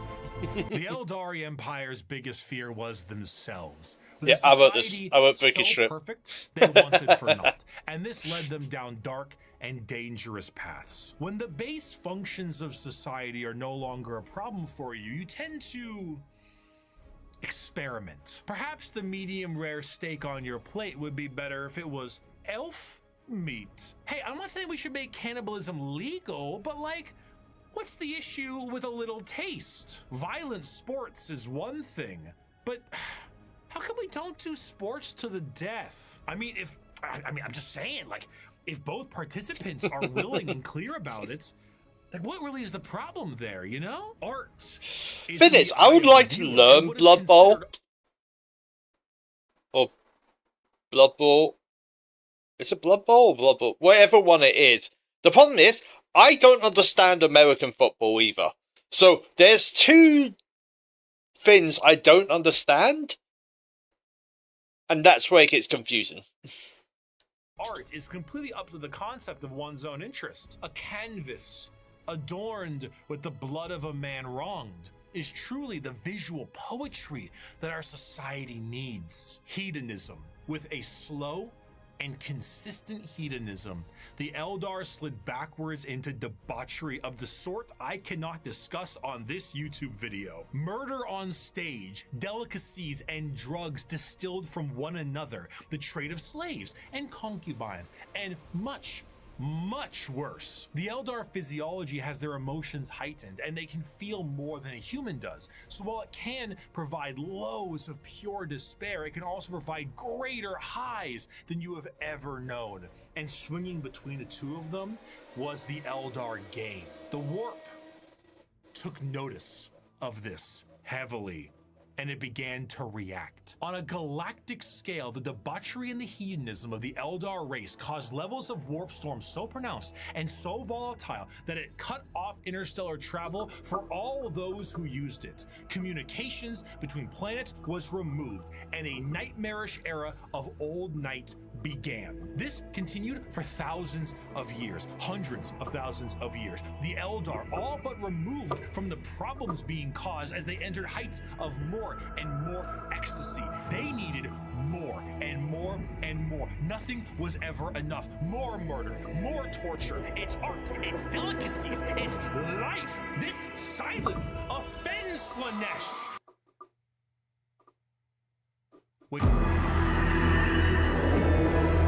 The other Chaos God.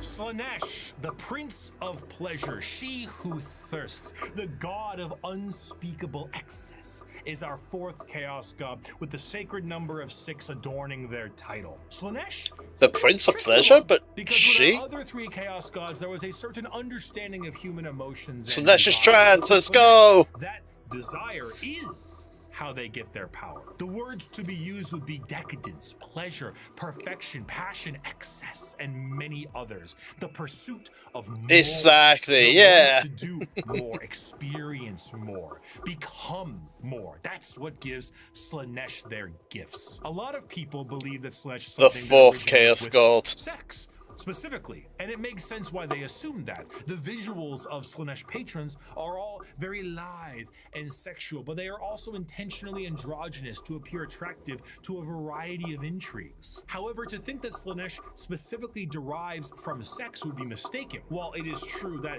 a lot of humanity's actions can relate to getting laid, and Slaanesh is the Wait, what the fuck does that say?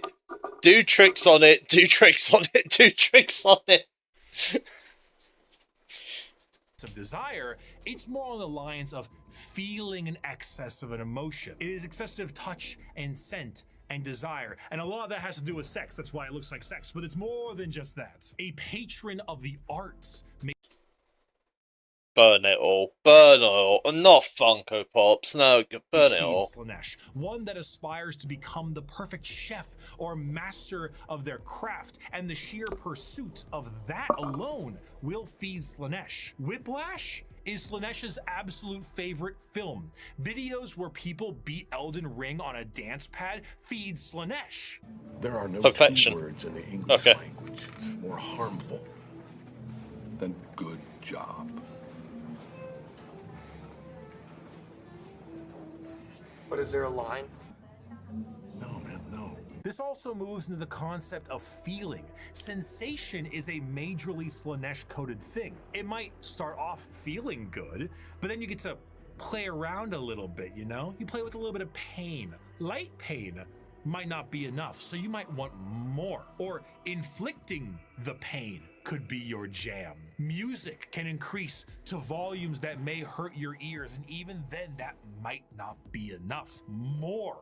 You must have more. Many of the disciples of Slaanesh carry a demonic form in their lithe grace. The keeper of secrets is his chosen envoy, and their movements are a blur of dance and pain with an aura all the more fatal. They dance and sing, but there's always a form of malice behind every action they take. An alluring gaze that will pull you in right before the demonic entity can crush you in that grip. Slaanesh's palace has 6 layers surrounding it, and one of them is the excess of gluttony, where the participant finds themselves in a beautiful banquet full of the most delicious foods imaginable. Tell Brookie to stop it, damn you. And rivers of wine. Damn you, Slaanesh. Degree that they cannot stop stuffing their face, unaware that the things they are eating are very. I wish I knew Brookie. I don't know If Brookie. one does not see themselves drowning in the river of wine, they may soon fill their bodies up so much that they cease to function and fall over,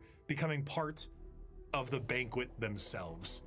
I know that website. Of these 6 I know that. I know that like tag website. Was the ecstasy that the Eldar civilization indulged in for millennia, and did so at a monumental scale that they created a god from it. Find pleasure in every moment, indulge in every whim. Let lesser races feel the burden of their crude lives. We are beyond such concerns or worries. Every power is ours to use, every sensation ours to experience. We are truly masters of the galaxy, and all others exist only to satisfy our curiosities. We have earned our position of power. Let us forever taste the fruits of such achievement. Time itself is ours to command. We are eternal. Gangoon, a comes. The Gangoon, a comes Satan. Yo! When you goon too hard, you make a person. With the birth of Slaanesh, the Eldari Empire ceased to be.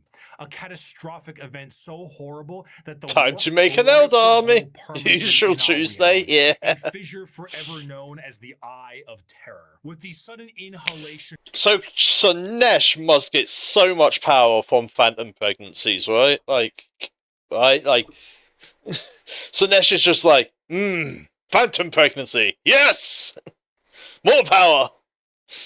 Of this god's largest breath, the Eldari souls are a currency to be now collected by she who thirsts. Trillions. Fiancé is one of Slaanesh as well.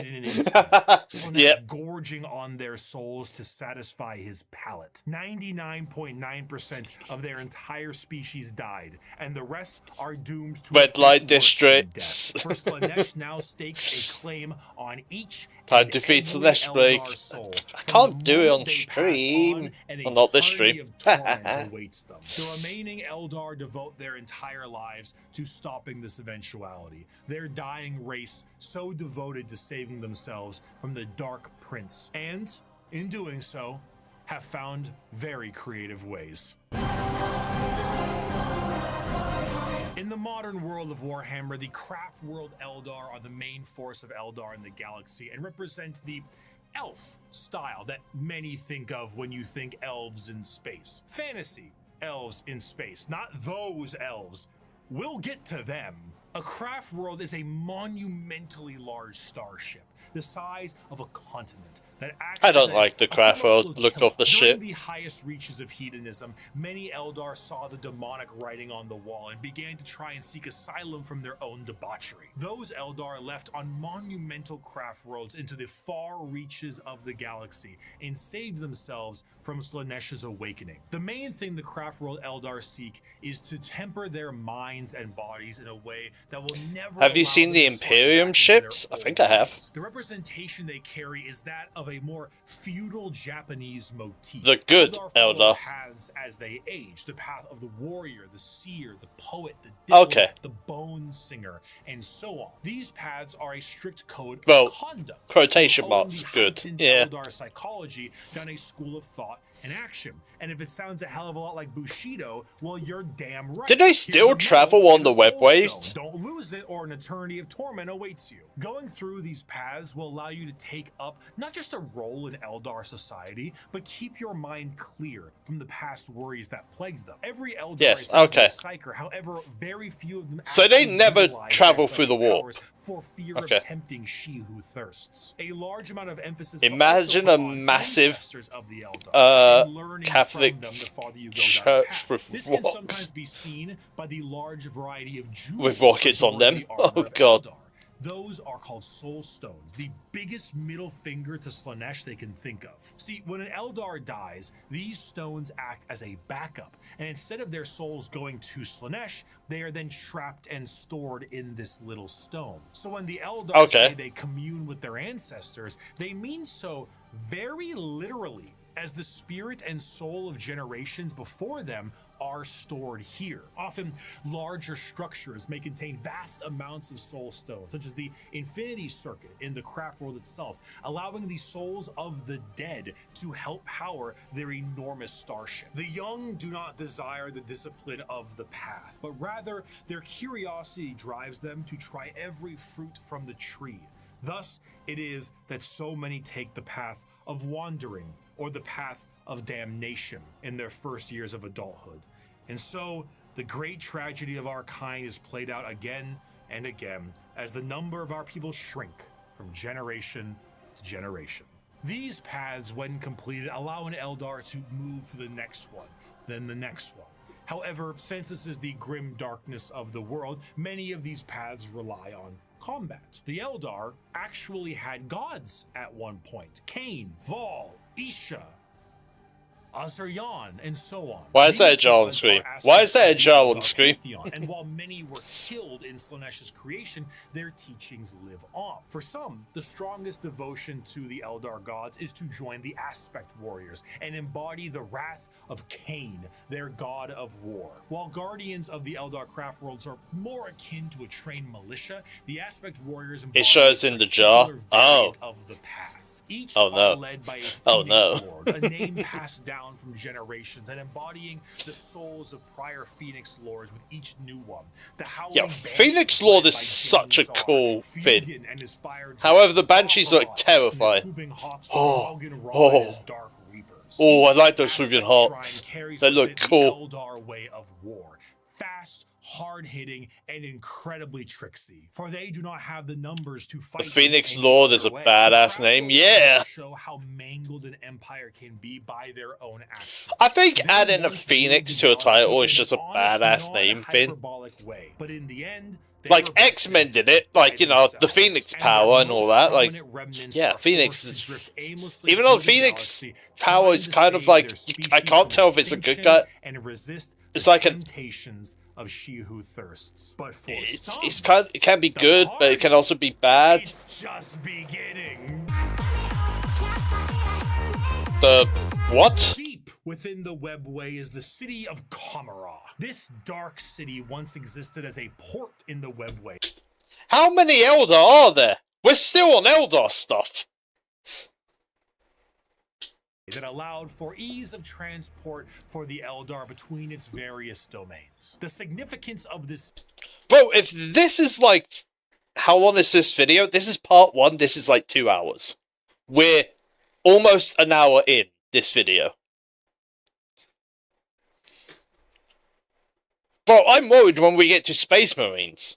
Fucking part 2 is probably just all Space Marines, knowing how many different army and factions there are in Space Marines. We'll probably watch that after this video. City meant that it needed to be a bit more of a neutral territory outside of the jurisdiction of general Eldar law, and therefore it was allowed to self-govern. This did not go well. The Dark City became the hideaway for all manner of sin. The Eldar race slipped into nice art. on a That isn't. scale that it That's a god, and well, it is nice art, but I mean, went it's to terrifying that art. wasn't enough for you. The convenience of being so deep within the webway was that it exists as a blind spot to the horrors of the warp. So while the rest of the Eldar fled the downfall of their species, Kamara kept partying. When Slaanesh was birthed, they were saved the worst of it, thanks to them being nice and neatly tucked away inside the webway. But only somewhat. The Dark Prince did not have a grip around their soul, but the tiniest pinky finger, and they were still pulling. But due to their excess hedonism, they found a solution to this problem. If they tormented others, they could temporarily rejuvenate their souls and continue to cheat their inevitable death by placating the Prince of Pleasure. And if they kept this up on the regular, they could effectively become immortal. Thus, the Drukhari were born. Unlike the more stoic elves you see in works of fiction, the Drukhari themselves exist as a sort of analog of the more grim and fiendish elves you find in Norse the dark and elves. European mythology. The Drukhari are soul vampires, but the more basic means to feed are hardly enough to keep them going. This desire to feed is known as the thirst, and to quench it effectively, they have mastered the art of biotechnology and dark sciences to really juice themselves up on the crispy soul sprite from the vending machine called the Galaxy. The majority of Drukhari act as pirates and raiders and slavers. They go into our physical reality and drag people back to Kamara to commit atrocities that go beyond any imaginative torture a human can think of. The Drukhari are organized in various groups throughout the Dark City. You know, if the Drukhari, like, you know, pleasure districts and, you know, weird fucking murder districts and all that, imagine being, like, kidnapped and then just like, yep, you're gonna be a fuck knife. What's fuck knife? It means we fuck with no play. Huh? Just like, yeah. To accomplish this in a more organized and extremely brutal Kinda way, fucked up. the Cabals act as the main warriors of the city, led by their archons. Witches and succubi act as entertainment. No, Striker, don't get any ideas. And the flesh-crafting homunculus keep the Drukhari alive and discover ever-increasingly more painful ways to torment their ever-increasingly large supply of slaves they are brought. The Dark Eldar see the other inhabitants of the galaxy as little more than cattle, livestock that can be brought to bay or slaughtered at any time. Their fodder, however, is not meat and muscle, but the anguish and despair of the weak. The Dark Eldar do indeed drink blood, but also tears, and most sustaining of all, the raw essence of pain they wring out of their captives. The truth of the matter is that Drukhari sustain themselves on the suffering of others, not just morally, but physically. Kamara is a city rife with backstabbing schemes and murder. It is the worst back alleys of the worst ghettos at the best of times. Nothing is more horrifying to a Drukhari than death, for death will see them in the talons of Working my 9 to 5 is slowly driving me so they do everything to they my can filler to stop arc. this. Normally that's what 9 to 5s do. Dead members from pieces of flesh as bargaining chips. The succubi, But it's also just grisly gladiatorial they have succubis? It's like okay. spectacles that literally rejuvenate the audience members as captives are murdered for sport. To be captured, okay, that ain't that great. Is one of Blake turned the worst fate imaginable in the world of Warhammer 40k.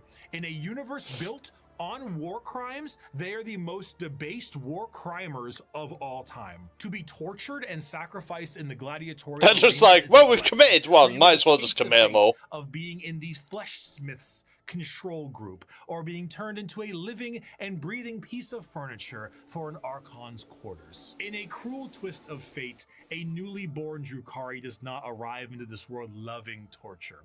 It is something they must grow to love. Grow to appreciate the suffering of other beings in order to survive in the world they have been brought into. If they succeed, they become some of the worst monsters in the known galaxy. So it's basically how, you know, parenting. A taste of what Eldar society was like before the fall. If they do not succeed, they must find purchase elsewhere. Often those will join smaller parts of Eldar society like the Exodites or the Harlequins. Exodites believe in a pre-industrial variant of their society, often retreating to more lush worlds to ride dinosaurs and live off the land. Prehistoric style that I would normally laugh at if they weren't riding dinosaurs like ballers. The Harlequin dancing troupe are a subsect of Eldar that are more than just a little strange. A carnival of dancing jesters that serve the Eldar laughing god of Kegarak. They arrive never when expected and leave just as quickly. Blurs of light carry their footsteps as they dance their foes into a grave. So, Coxie. Just as much of a joke as it is a play on bloody murder. They travel and aid many other Coxie. Eldar and sometimes even humanity. We found the Coxie army. Perhaps one day we would have, were they not stripped of their army book and folded into the Eldari Codex. So I suppose it'll have Never to mind. stay a mystery. Or Never mind. maybe it was one of Coxie's their army can never come back. to get back at she who thirsts and save their species. Who could know? Perhaps it was all a sick and practical joke to Kegarak, and he would just find it very funny to watch me fumble the discussion of one human on a tiny blue planet across the galaxy. Oh, we're actually getting to... Wait, the Imperium. Okay. Before the fall of the Eldar, Earth, or Terra, as it's called, was in ruin. One man who looks to put the pieces back together. Where did he come from? We don't know. Some say he was the result of early shamans. What you Some think? say he is the final old The one Imperium who of Man escaped or their the species' Eldar? genocide. And those that are smartest know the answer is it doesn't matter. He revealed himself as the Emperor of Mankind, and he For the Emperor! Yeah, so like, the Imperium Man or just the Eldar section we just went over?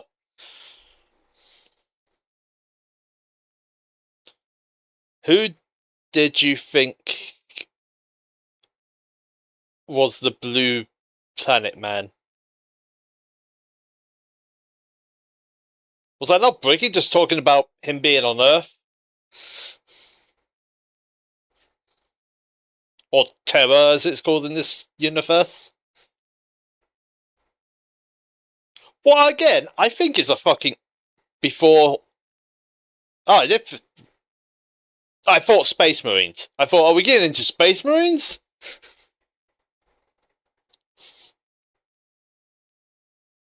Yes, okay, yeah.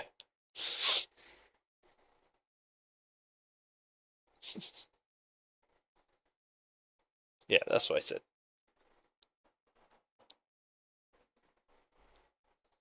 But I felt like Space Marines would be the fucking rest of this video of how many factions there are in Space Marines with all the different suns. It's like, yeah, there's no way. That has to be like a part 2 or some shit. Like, yeah. He was tasked with the most monumental upheaval of humanity possible. The Eldari's warp fluctuations had turned the golden age of humanity into old night. Interstellar travel cut off? Space Marines, cadets, check. Brand new cadets, Krieg, it's all Imperial. Check. Demonic incursions? Okay. Check. Thousands of years this occurred, and now the Emperor of Mankind showed himself to put the pieces back together. Unifying Terra under his rule, the Emperor founded the Imperium of man and ruled it with an iron fist. He was the supreme leader and nothing could stand against him. He wished to remove mankind from the yoke of its former failures, and he knew he would be the best leader they could have because he was right. AI banned. Religion banned. You did as the Emperor told you, or his Thunder Warriors would put you in. It's not sounding so bad. Like, no AI, no religion, no... Not so bad, not so bad. Then again, I'm a Norse god, so I might be fucked. Your place. That place often being a grave. Now, Terra was thriving, but humanity needed to reclaim its long-lost brethren scattered across the stars. But to do so, he needed those that could build him a fleet. Well, Emperor became the religion, I guess, yeah. And so he turned his attention to the red planet of Mars. Adaptus Mechanicus. Mars and Terra were close allies long before the Unification Wars. Mars was the first world terraformed by humanity and became what would ultimately be the first hive world, an epicenter for industry and technology. The Age of Strife did not treat the Red Planet kindly, however. Mars was cut off from Terra during this time, and the warp storms that ravaged the planet turned it into an absolute nuclear hellscape. Those who were on the surface were turned into your run-of-the-mill mutant if they even survived the bombings they inflicted on themselves, but others were lucky enough to escape beneath the red sands in powerful fallout shelters. These became their generational habitats, but so Mars just became Fallout. this resulted in extreme reliance on technology and those who could use it. They began to view the technology keeping them alive less as a technological advancement and more of a divine intervention, with those skilled in it as priests. The Martians began to worship the power of the machine, and this resulted in the formation of the cult Mechanicus, the belief in a holy trinity known as the Three-in-One. The machine god, serving as the spirit who gave rise to all technology. Machines love toast. Mechanicus love toasters. Ability to live, and the Omnissiah. Don't stick your dick in the toaster. Manifestation of the machine god itself. This belief began to manifest in them physically as well. What were once humans began to really mess around with the character creator options, and this tech obsession made them view instances of flesh to be weak and spend their lives removing what makes them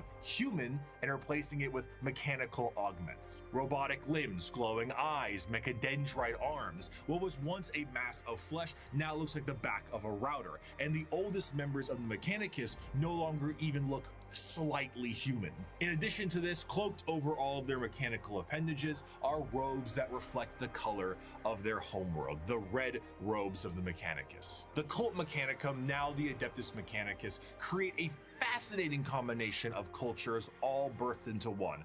Basically, techno-zealot monks. Organic life is the machine god's greatest accomplishment within the scope of the great work. All praise he who is three-in-one. By giving us life within an organic shell, he presents us with the means and opportunity to improve upon physicality, as is his divine plan. He grants us complex weakness so we might learn metallic strength and ascend to his level of machinic perfection. The Emperor's arrival to Mars was very much a walking in with the pizzas while the room is on fire moment, but to the Mechanicum, they saw his arrival as confirmation of their belief. They took one look at the glowing golden entity that showed up on their doorstep and were like, that's him.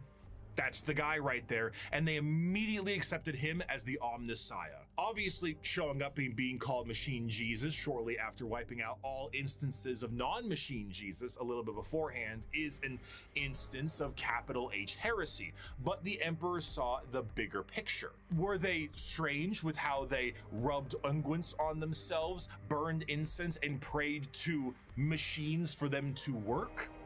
Sure, but that's a lot of production right there. So the Emperor devised the Treaty of Olympus Mons, a unifying agreement between Terra and Mars. And this union will be permanently etched into the Aquila of the Imperium as the two-headed eagle. One head for Terra, the other for Mars.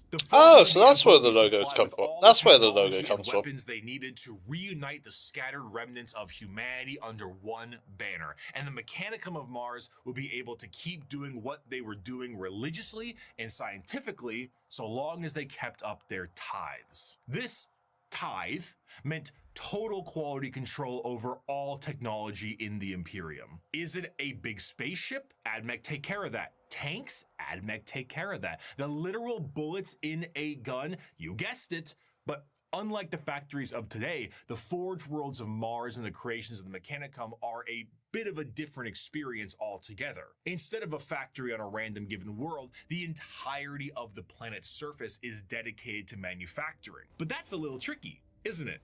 Considering that the usage of Silica Animus, or AI, is a big no-no, and basically the largest affront to their divine machine god possible. What the fuck is this, like, the walk video in the background? That's called a servitor. Incredible devices that can do anything from manufacturing, maintenance, basic door operation, even just float around like a helpful little drone. It's an yeah, we hate AI. We hate AI. All you need to do is take a human who is dying or preferably an enemy of the state, most likely that one, and lobotomize them.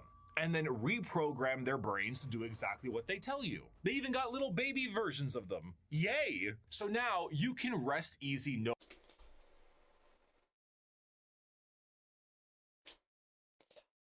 So granted, enemy of the state is the more common one.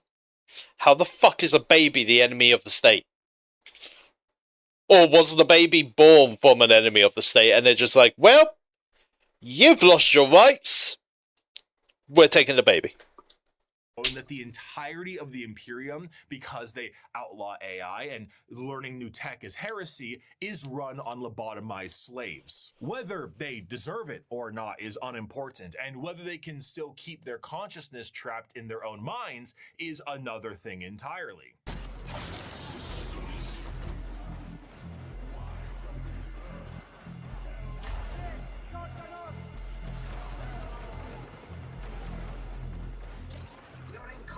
Is showing. An excerpt from the Servitor Creation Factories. Naked human beings were standing in a switch-packed line between high fences. The manufactorum produced servitors, but it was more akin to an abattoir than a workshop.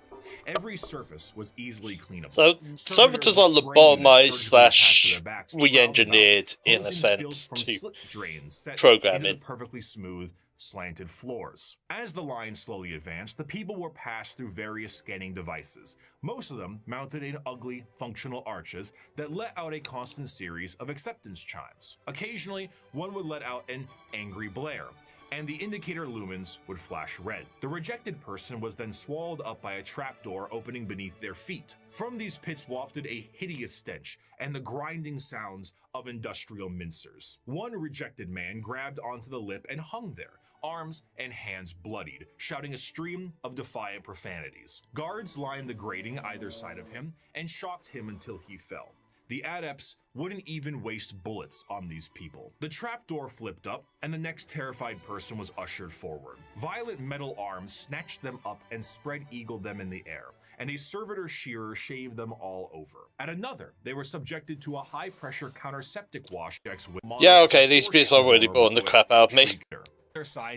Their hair from growing, he said. Freaking sweet, Lois! As for their scientific pursuits, the Mechanicum believe in the preservation of knowledge above all, and the quest to expand it. However, as opposed to just innovating and inventing on their own with their vast technological know-how, they believe that it is a form of tech heresy. You see, because of their religious viewpoints on technology itself, they believe that the instruction booklet itself is just as holy as the Lego set it builds, and to innovate on that without the proper written knowledge is to go against the divine word of the machine god itself. All knowledge is already in the universe, you simply need to rediscovering it and attempting to invent something to improve upon divinity is in 40k, if a hive city holds the current Earth population, and there are hundreds of cities on hundreds of planets. Space cannon fodder. Zoomers. Literally anything a startup colony would need. Essentially, they were devices with the So, if making new technology is heresy, in a sense of thinking of the idea, but finding blueprints and deciphering those blueprints from different places is not heresy. Is what I'm hearing. entirety of human technological know-how so that you could make a home away from home. The Mechanicum will not make anything without an STC. Quite literally nothing, because this is the knowledge they seek, and that knowledge is divine. One time, scouts of the Imperial Guard found a functioning STC that provided the schematics on a knife that happened to be a bit lighter and a bit sharper than most other knives. These knives were adopted by 30 Space Marine chapters and were one of the most advanced discoveries of the century. This discovery was so significant that they were each awarded a planet for finding this. A planet. Blueprints can get you rich. I guess, yeah. Due to their religious organization, you can probably guess the Mechanicum are organized in a feudal structure with the highest individuals in power being a part of the priesthood. Cream of the crop being the fabricator general of Mars itself, who serves as a high lord of Terra, but also oversees the entirety of the Mechanicum below. Below them are tech priests that oversee the cult for the quest of knowledge and other more straightforward theocracy. Forge worlds tend to operate slightly more independently, what can cause some power struggles within the Mechanicum, because, you know, despite them all being weird robots, they love being given praise. And despite being the manufacturing end of the Imperium, they do actually have their own military forces. They have the Skitarii Private Army and all their various 1920s Martian-style mechanisms like Doom Crawlers, Castellan robots, and of course, the Titan Legions. Because nothing is cooler than a robot that towers over buildings. Ultimately, I know someone else who likes praise. As a whole Me! has resulted in I like being praised. innovation becoming absent, thus causing the Imperium to stagnate as a whole. The lack of ambition to create anything new and the wholesale murder of anyone who even tries leads to things becoming derelict. Don't you get up like, yeah, of this flesh I was born into, strangely disgusted by its nature. I crave only the cold, clean certainty of steel and silicon, that I must become one with the blessed machine. I do not expect you to understand, you who cling to your flesh as if it were immortal, seeking only to preserve it, to protect it. One day you will see the folly of your ways, and work have been set unified. You will come begging to my order to preserve you. After the groundwork had been set unification-wise, oh god, we are getting into Space Marines. For the Emperor's great crusade across the stars to bring humanity under one banner. The Thunder Warriors were a perfect fighting force for unifying Terra and Luna, but the galaxy was a whole different thing. You see, these warriors weren't soldiers in the eyes of the Emperor. They were tools, extremely blunt tools used for the fast conquest of Terra. As the Emperor was concerned, the tools you use at home aren't the same ones you take on a road trip. So the Emperor rid himself of his tools in the exact manner you think he did, and he went forward to crafting a brand new tool. One more mobile, more efficient, and ready for his next era of conquest. They shall be my finest warriors, these men who give of themselves to me. Like clay, I shall mold them, and in the furnace of war forge them. They will be of iron will and steely muscle. In great armor shall I clad them, and with the mightiest guns will they be armed. They will be untouched by plague or disease. No sickness will blight them. They will have tactics, strategies, and machines so that no foe can best them in battle. They will be my bulwark against the terror. They are the defenders of humanity. They are my soul. Space Marines!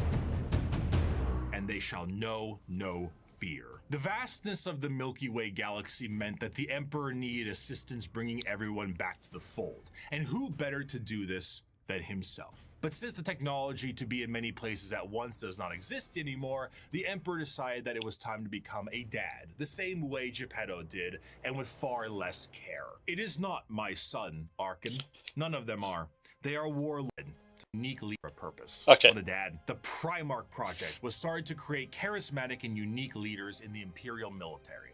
The diversity of these eventual leaders meant that each one could be specialized for certain circumstances across the galaxy. Depending on the type of conflict, one leader might be better than the other. So instead of forcing one leader to acclimate to a situation directly, it would be better to send a specialized leader. It's the fucking Angel Space Marine there. The Emperor used his genetic know-how and maybe a little bit of that forbidden stuff to create these genetic. The CC said Space Marines. The ability to serve as his analog directly, and also serve as the leaders of the respective Space Marine. Yeah, it messes up sometimes. All 18, that's right, all 19 of his sons were meant to be directly molded by the Emperor himself, despite their genetic differences. And they go as follows in Why order. are there 19 now? Johnson, Fulgrim, Percherabo, Jagatai Khan, Lehman Russ, Rogel Dorn, Conrad Kurz, Sanguinius, Ferris Manus, Angron, Robute Gilliman, Mortarion, Magnus the Red, Horus Lupercal, Laura How the fuck did he get a red son? Corvus Corax, and Alfarius and Omegon.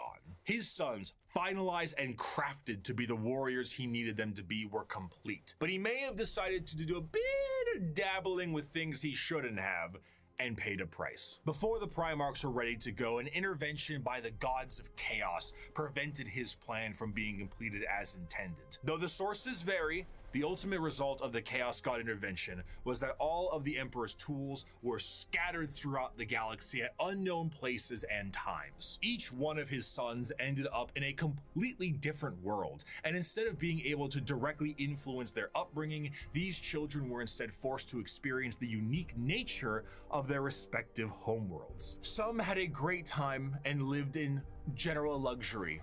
Others, not so much. Despite his closest advisor, Malkador the Sigillite, saying, "All right, Chief, let's try this one again," the Emperor sensed each of his sons were still very much alive. And one of the primary objectives of the Great Crusade shifted to reclaiming each of his sons so they could take command of their specific Space Marine legions and carry out his will. These original Space Marine legions that were created alongside their Primarchs go in order: the Dark Angels, Emperor's Children, Iron Warriors, White Scars, Space Wolves, Imperial Fists, Night Lords, Blood Angels, Iron Hands, World Eaters, Ultramarines, Death Guard, Thousand Sons, Luna Wolves, eventually Sons of Horus, the Word Bearers, Salamanders, Raven Guard, and the Alpha Legion. Space Marines, unlike their Did they mention Space Primarchs, Wolves? are not made in a vat. There is a process to recruit more members from humanity itself, which seems a bit strange considering how massive a Space Marine is compared to a normal man, but don't forget, the Emperor is really good with genetics.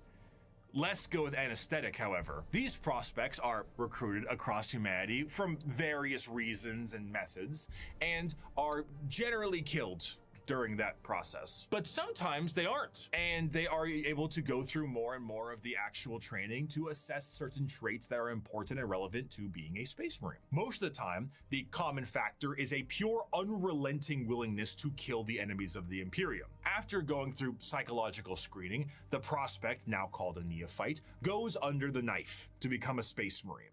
And here is a quick list of all the cool new stuff they get genuinely shoved into their bodies. A secondary heart, an organ that makes your bones grow, an organ that makes your muscles big, an implant that makes your blood stronger, a little organ that turns your white blood cells into super white blood cells, a brain implant that allows you to sleep while being awake, a pre-stomach that allows you to digest literally anything, Goat stomach, spinal New Game implant Plus. that allows you to absorb the genetic memories of what you eat, bigger and better lungs that can let you breathe underwater, Michael Phillips lungs, super eyes. New ears that keep you from being dizzy, a brain implant that lets you go into suspended animation if you're in a bad shape, skin that acts like transition glasses, I almost got it in one take, a brand new kidney, the ability to taste the air and find enemies like a bloodhound, a special coating on your skin that allows Space you to protect sunscreen you in space, permanent. the ability to spit acid, a gland that allows you to absorb the unique genetic makeup from the gene seed in the Can't summarize this one enough the caption too. Allows the Space Marines to interface with their power armor directly. Quite often, these are put inside of you at dubious levels of mental alertness and dubious levels of anesthetic. After a more generalized indoctrination into the faith of the Imperium and a bit more training and other important manners, they can finally be welcomed as a fully fledged Space Marine. A Space Marine is quite literally a walking tank that is armed to the teeth. Two of the more iconic weapons held by a Space Marine are their bolt gun, which fires explosive shells the size of soda cans, and a chain sword, which is... The Space Marine is clad in a colorful carapace known as power armor, crafted from extremely heavy and durable ceramite. The power armor of a Space Marine protects him from any terrors he may face, be it the void of space itself to an inhospitable atmosphere. This armor, combined almost biologically with an already massive physique, makes the Space Marine an almost unstoppable fighting force. Does the suit jerk him off like the Master Chief one does? Does the Space Marine suit jerk him off? And hell, if the armor doesn't protect them enough, if they have a penis they can anymore, always become a walking coffin like the dreadnoughts of the chapters are. What truly adds to it all, however, is the sheer difference in some of them. While a Space Marine in its own right is an indoctrinated freight train on legs, how they act can be quite different from chapter to chapter. The gene seed of a Primarch is not just helping them become big and strong, but allows them to gain certain traits from their forefathers. Everything from how they think to even slightly adjusting their physical appearance once it's been implanted, the gene seed can be the personality of an entire Space Marine. Take the Salamanders, for example. Salamanders have a predisposition to fire as a whole, and tend to be extremely large due to the size of their Primarch, Vulcan, and his enormous stature. Whereas someone like Sanguinius, Primarch of the Blood Angels, share more vampiric features and more angel-like qualities. A gene seed is not just aspects of the Primarchs, but they are also flaws too. Magnus the Red and his 1,000 Sons underwent something known as the Flesh Change, a horrifying mutation that, while it made them strong psychers, would affect their bodies so terribly that they would mutate away from humanity. Where other factions have inspiration for their culture from our real world, like the feudal Japanese of the Eldar or Egyptian style the Necrons, each Space Marine chapter themselves carry an inspiration. The White Scars are motorcycle riding Mongolian fighters. The Space Wolves are Norse Vikings. The Dark Angels are Knights of the Round Table, and so on. This moves into their fighting style, and truthfully, there is no end to the characters and options when it comes to the Space Marines. Space Marines are the main symbol you see, and while many of them can be simply indoctrinated warriors who only care about conflict and can be quite boring, then you meet Dante, or Bjorn, or Argel Tal, or Karn, or Lucius, or Erebus. And then you discover the wealth of these characters and tools of war you can have. For 1100 years, I have fought and I have seen the darkness in our galaxy. I have seen the vileness of the alien and the heresy of the mutant. I have witnessed the sin of possession, and I have seen all the evil that the galaxy Space Wolves are Norse? Yeah. Yeah, they're Vikings, aren't they? Like, take some similar, like from Vikings and all that. Didn't know the, what, Dark Angels or whatever they were called, were Round Table? Which is like, oh, that's also interesting. Of mankind. We are indeed the Angels of Death. Despite being the poster children for Warhammer 40k as a whole, the presence of a Space Marine is a rare sight for the countless trillions of humans across the galaxy. Seeing one of these monstrosities is like seeing something akin to an angel sent by the Emperor himself. These Angels of Death are the essential fighting force to bring humanity back under the unified banner of the Imperium. Yet ultimately, the Space Marines are individuals torn from their families and conscripted to genetic modification and lifelong service for the dying Imperium. And though they are held in an almost holy light, most believe they are above and beyond the people they are designed to serve. Once designed as the protectors of humanity, they seldom view humanity as something worth saving. to the extent that it is a tiny, minute rarity, though not unheard of, for a space Well, marine horrors to is put a like normal ones were citizen shown in above Space them Marines in too, any and they way. were For most traitors. Space Marines and even their Primarchs, they are only here to do a job. They are there to kill the enemies of humanity, and I would be remiss if I didn't add at least one more of my favorite quotes to the tail end of this section. The time for speeches is done, is simple, yet kill them all. While the Space Marines are the spearhead of the Imperium's Great Crusade and also a major player in its warfare, there is a significant amount of importance that must be taken on their transport. What sci-fi universe would be complete without its navy? When you think of the navy or ships on the open sea, you think of something that is sleek, something mobile, and something pretty big. For perspective, the longest self-propelled ship in history was the TTC-Wise Giant, an oil tanker that was about 458 meters long or over about 1,500 feet. This right here is child's play in the world of 40k ships. A ship that is considered to be an escort vessel in the Imperium is about 3 times the size of a Sea-Wise Giant, and the size of the ships only go up from there. Your most common ships are the cruisers. The light cruiser tends to average at about 2 kilometers long, or just over a mile in length, where the Dictator class cruisers can be over 3 kilometers or 2 miles in length. The largest ships are your battleships, and they are tremendous. We're talking 5-mile long, half a mile high monstrosities that look like gigantic Gothic cathedrals and filled to the brim with weaponry. And not only are they filled with weapons, but they are also jam-packed with crewmen. Battleships tend to, on average, carry a crew between several thousand to several million, and they need every single one of those members because we don't have advanced technology for other things to pilot themselves or control themselves in a meaningful way because there's no AI. A lot of this stuff has to be done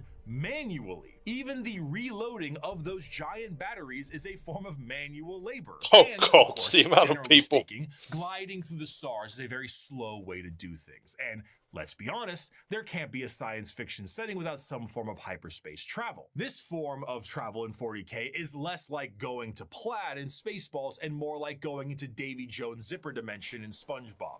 Oh, now what? I suppose you're gonna show me. Oh, gee, that's very nice. Oh, what is this? Some kind of magic act?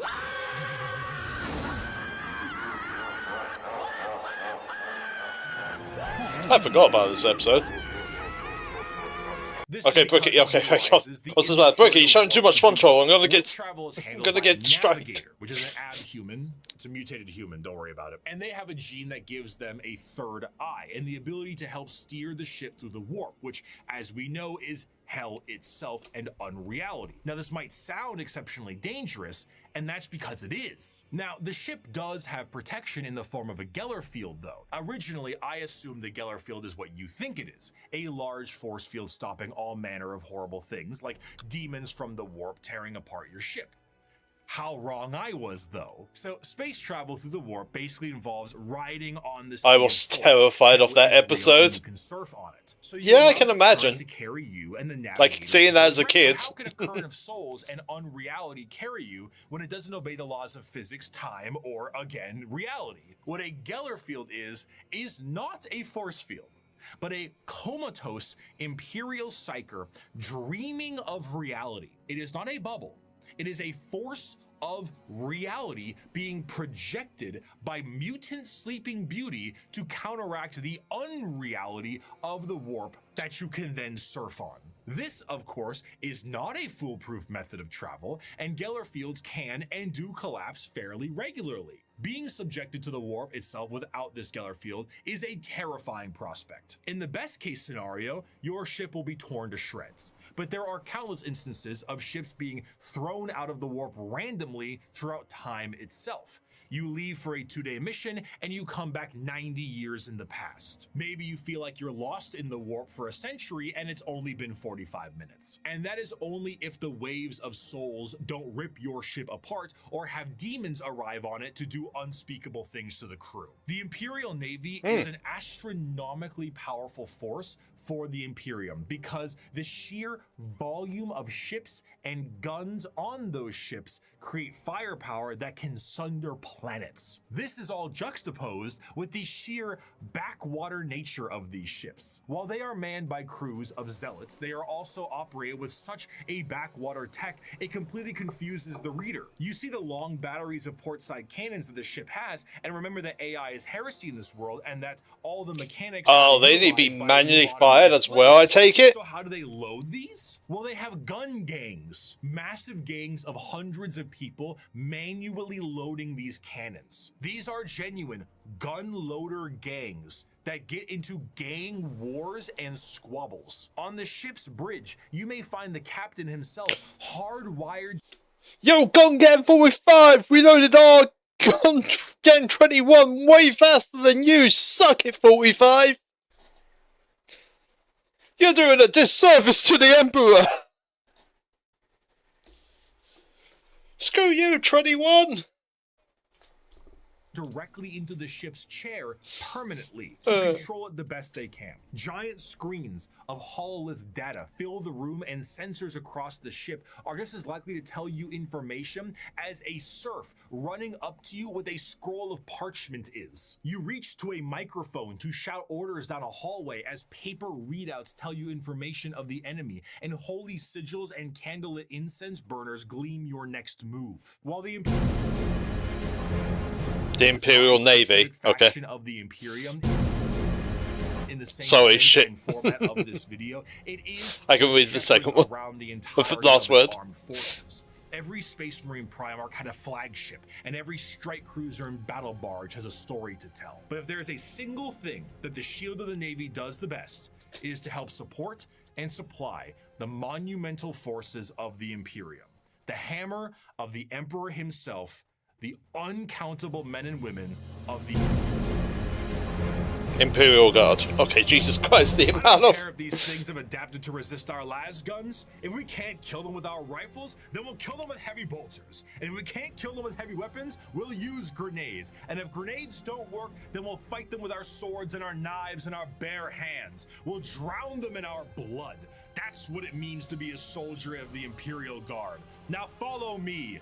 Charge! There is no better That's pretty symbol badass. of the might of the Imperium itself than the Astra Militarum, or as it is commonly known, the Imperial Guard. Though the Space Marines take the glory and stand as the visual representation of the Imperium, their numbers are dramatically thin and specialized in comparison. To reclaim 1,000,000 worlds, you need a countless number of troops willing to fight and die for your cause. The Imperial Guard represents the Imperial truth made manifest. Every year, the worlds of the Imperium pay a tithe in the form of soldiers to fight the good fight of the Emperor, and this number is impossible to pin down. Even saying billions would be a dramatic understatement. The sheer volume of soldiers serves as the fundamental backbone of the Imperium.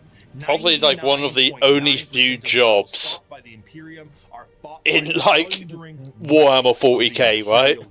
With the knowledge that the Space Marines are essentially sentient tanks, what do the members of the Imperial Guard have? If they're the might of the Emperor himself, are they not suited up in a similar way?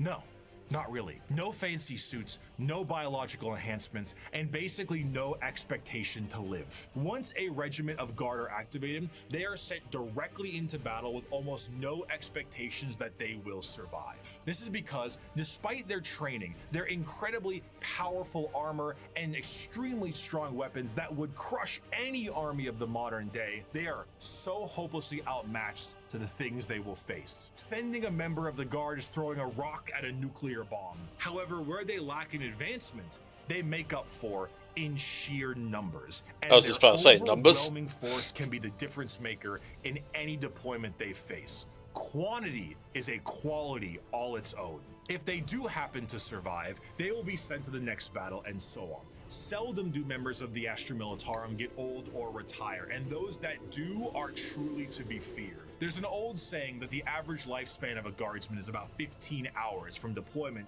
and considering the sheer number of guardsmen out there in any given battle, that number is probably accurate. When several million of your pool of guardsmen die within the first few hours of combat because the orcs threw a moon at you, it can really screw the numbers. The soldiers of the Guard are conscripted and trained on an incredible number of worlds in the Imperium, and these worlds can impact their training and their combat style directly. The most famous visually are the Cadian shock troops. But other notable Guard factions include the gas mask-clad Death Corps of Krieg, the Rambo level of Catachan Jungle Fighters, and the Iron-Willed Mordian Iron Guard. This also helps them specialize in individual types of enemies. The Indigan Prefects are a special Guard regiment that came from Death is their retirement? Governor, the leader of the planet, thought it was fun to collect exotic animals, which then crossbreed and then became the giant freight train-sized monsters destroying the planet. So the Indigan Prefects are— I like how there's a fucking Rambo squad. Hello, Tyranids. One particularly interesting officer in the Guard is the enforcement officer known as the Commissar, and they are one of the more visually striking members of a regiment. These are specialized Imperial officers and act as morale Death is glory to the Empire. Yeah. to the troops and You feed the Empire, right? Or the Emperor, right? Members of the regiment continue to fight to the bitter end. If a soldier does not meet the standards of the Commissar, the solution is simple. There are trillions of other soldiers out there. We don't really need you. Combat fatigue? Headshot. Concerns about the conflict? Headshot. Fleeing the battlefield? You bet that's a headshot. Considering that these officers tend to be outside of their regiment, feelings on them can be mixed. And in fairness, certain commissars, like the esteemed Ibram Gaunt or Caiaphas Cain, tend to do a bit better with the whole people talking part. Because if, say, you were trying to tell a beefed up Catachan jungle fighter what to do, you might take a mysterious leave of absence inside a carnivorous plant. But no matter what I say, I don't think I can truly convey the sheer might of the Imperial Guard, so I'm gonna get a visual aid. Let's take a look at this image right here, right? This is the cover of the 9th edition Codex for the Astra Militarum, the official cover art. Your eyes may be drawn to the dark and brutal looks of some of the main members on the front and the gigantic orc they are attacking, but zoom out a little bit. There is no floor. There is only people, and behind those people are tanks, and behind those tanks are flying artillery shells. There are 2 enormous transport ships in the sky, and their ramps are down, and on their ramps are more people. The Imperium is described as having 1,000,000 worlds. 1,000,000 worlds. And each one They of them all gives get drafted soldiers in. to the Imperial Guard for the tithe. On a given battlefield, in a given fight, foot soldiers number in the millions, tanks in the tens of thousands, and you have enough artillery to turn the night sky day. You have walkers and APCs and aircraft and horse cavalry and tanks the size of apartment buildings. You have drop troops and spec ops and rattling snipers and gigantic ogres that can't count to 4, but they can turn you into 4 pieces, and it just doesn't end. Humanity is a horde army, but instead of a horde of bugs or rampaging orcs, it's a living wall of guns. At the end of the day, though he's been ferried through hell That's a on lot. a ship that's 10,000 years old with nothing but a homeworld, fire has been anything humans and no record's name, world untold light years from home. Yet for all this thankless Oh, Jesus Christ, it's still going. the line. In the end, the Astra Okay, there we go. despite Those fighting bits for the really honor bored of me the and put me to Imperium, sleep. are their own form of a massive horde army where individuality does not matter. They are merely numbers to the Imperium, and the vast majority of the conflicts they are sent to are attrition-based battles that gain virtually no ground while countless millions die. Yet this makes them the most human. For the Imperial Guard contains normal people, people who are happy and sad, people who laugh and love, and in there are stories, because there is strength in facing the horrors of the universe head on with nothing but a rifle in your hands and a prayer on your lips. Armed with an innumerable I hope that amount prayer of is to the Imperial Emperor. soldiers and space marines, the Navy begins its great crusade into the stars to rescue the stranded Primarchs and reunite them to their legions. But the biggest question needed to be asked was, what would they find? The age of strife lasted for thousands of years. If a civilization was still alive out there in the galaxy, what would they be like? The technological advancements of humanity prior to and during the Dark Age technology was unfathomable.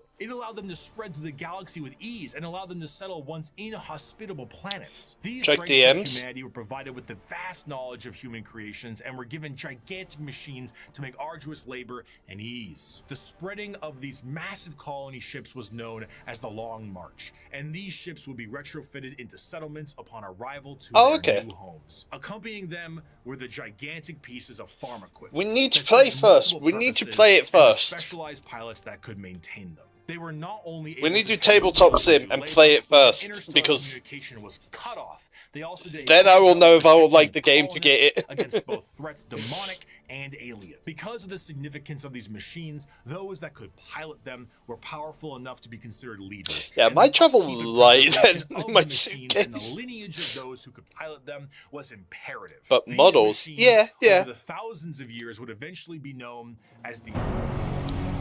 But I don't know. I like you. I have registered, or I have joined a group that is close by me that does do Warhammer close by to me. So it's like, okay, then I could actually take that. But I want to know if I enjoy the game first, right? You know, otherwise there's no point in getting the models and taking up room. That I don't have a lot of room already. So it's like, let's see if I like the game. Yeah.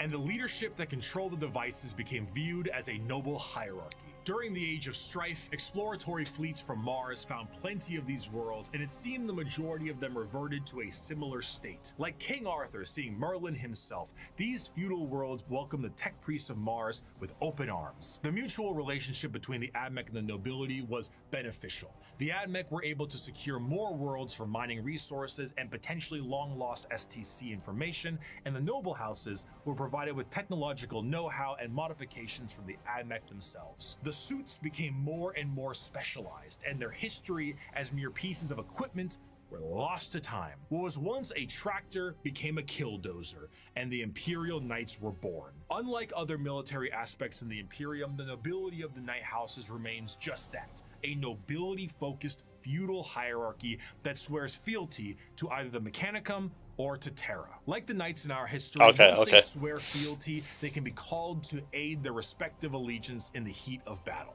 The ones that swear fealty to Terra are led by the High Monarch, while the ones with the Mechanicum are led by the Princeps. The ones with Terra might be sent directly to the front line of war, while the ones with the Mechanicum tend to be sent to protect the Forge world. And the heraldry of these houses is what you'd expect from a generic history of knights. Houses pledging allegiances here and there, your run-of-the-mill War of the Roses aesthetic. Except instead of ponies, you have gigantic death machines. These knights can't seem to be piloted by any old person, however. A member of the nobility of any given knight house must go through the ritual of becoming. This ritual involves them sitting on the device used to control the knight, known as the Throne Mechanicum, for a full night. What's wrong with that? I mean, sitting in a chair for a full evening sounds pretty great right about now. So, a pilot cannot drive a knight. They can, but it moves about as effective as Ripley from Aliens 2, big, lifter thing. It is, in a sense, a beast that must be controlled,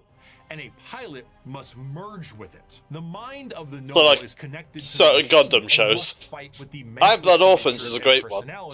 Of the prior pilots as well. Everything a knight experiences in battle is felt by the pilot themselves, be it the general movement in the battlefield or damage sustained by the machine itself. If a knight's leg is blown off in battle, the pilot could experience a broken bone in the same spot. The merging to the machine forever changes the mentality of the noble that experiences it. This connection reinforces a strong degree of nobility and honor in the pilot, and a desire to fight for the glory of their house until the bitter end, as their ancestors' minds are linked directly to the knight. The size of these knights can vary, but generally speaking, they stand in the ballpark of 30 to 50 feet tall and are protected by a thick adamantium armor. Beyond that, they have their own unique ion shield generators that give them added protection, and when it comes to their looks, the most common pattern across the Imperium is the Questoris pattern, and is honestly the one you're probably thinking about right now. But there are also smaller versions like Armigers and bigger ones known as the Dominus. As for a loadout, these guys are essentially a violent Mr. Potato Head. Battle cannons, Gatling cannons, heavy flamers, thermal cannons. Up close and personal, how about a gigantic chainsword or a straight up Okay, I know it uses point system Warhammer,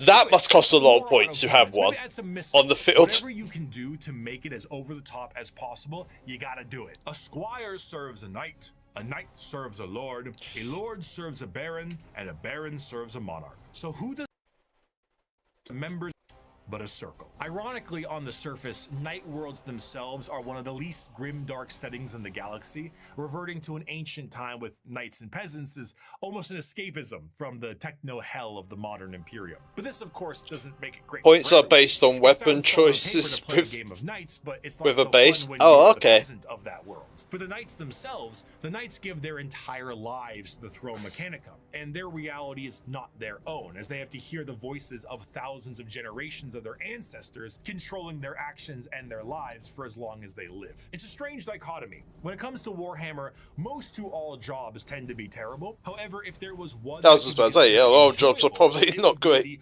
Pilot of a knight or a princeps of their larger cousins. While it does contain an egregious amount of hardship to be a knight pilot, you do enjoy a wealth of privilege. A knight pilot is often an asshole who can back it up. The rich noble that, despite his braggadocious behavior, is still very much him, and he will continue to be him. But knights are not the only thing that the Imperium found lost in the stars during their Great Crusade. Due to the circumstances of the Age of Strife, humans were changing and adapting to their new homes they were now isolated on. Some of these humans evolved over thousands of years to adapt to these areas, and they were known as abhumans. Many abhumans found their way into the Imperial Guard or other lesser positions in the Imperium if they were not wiped out immediately for being too different from their human counterparts. But their abilities and appearance vary. You're not human enough. Fuck off. A particular group of abhumans have made quite a name for themselves in the center of the galaxy. The legions of... The origins of what will be known as the Kin start at some point during the Dark Age technology, where their ancestors left a planet that is very much Terra and went to the galactic core to mine it of its resources. They brought along with them everything that they would need for a long-term stay, most important of which were the incredible AI-based supercomputers. Be it guidance, technical or philosophical, schematic. They have AI? Oh, they're terrible. Kill them. To gather information from them, these computers became an essential part of their everyday life, especially considering that the galactic core is one of the most inhospitable places in the galaxy. It is an exceptionally star-dense location, full of abnormalities, black holes, and sentient hostile nebula. Whatever that last part means, it is not a safe and easy place to make a living, and this only got worse thanks to the warp storms during the Age of Strife. In order to adapt to this area, these travelers perfected a genetic makeup that made their future clones to be more adept to the area. Cloning as well? Clones would be shorter and more robust than their ancestors, and the need to procreate would be unnecessary. Heresy. This is heresy. Messing up a good employee when you can just make a new one. These would be known as the squats, and they would all die, except for when they didn't. And now, they are known by a different name. Most void-faring races have at least one cautionary tale of foolish explorers vanishing amidst its blazing stellar nurseries and strange anomalies. Yet for the leagues of Voton, the galactic core has been home now for millennia. These squat humanoids would begin to establish themselves in the core, and their goals would be the same as their ancestors. Rock and stone! But like, actually kinda, yeah. Whenever one of them Rock and stone! Rock and stone! Be uploaded to the machines like their it's been a while since I played Deep Rock Galactic.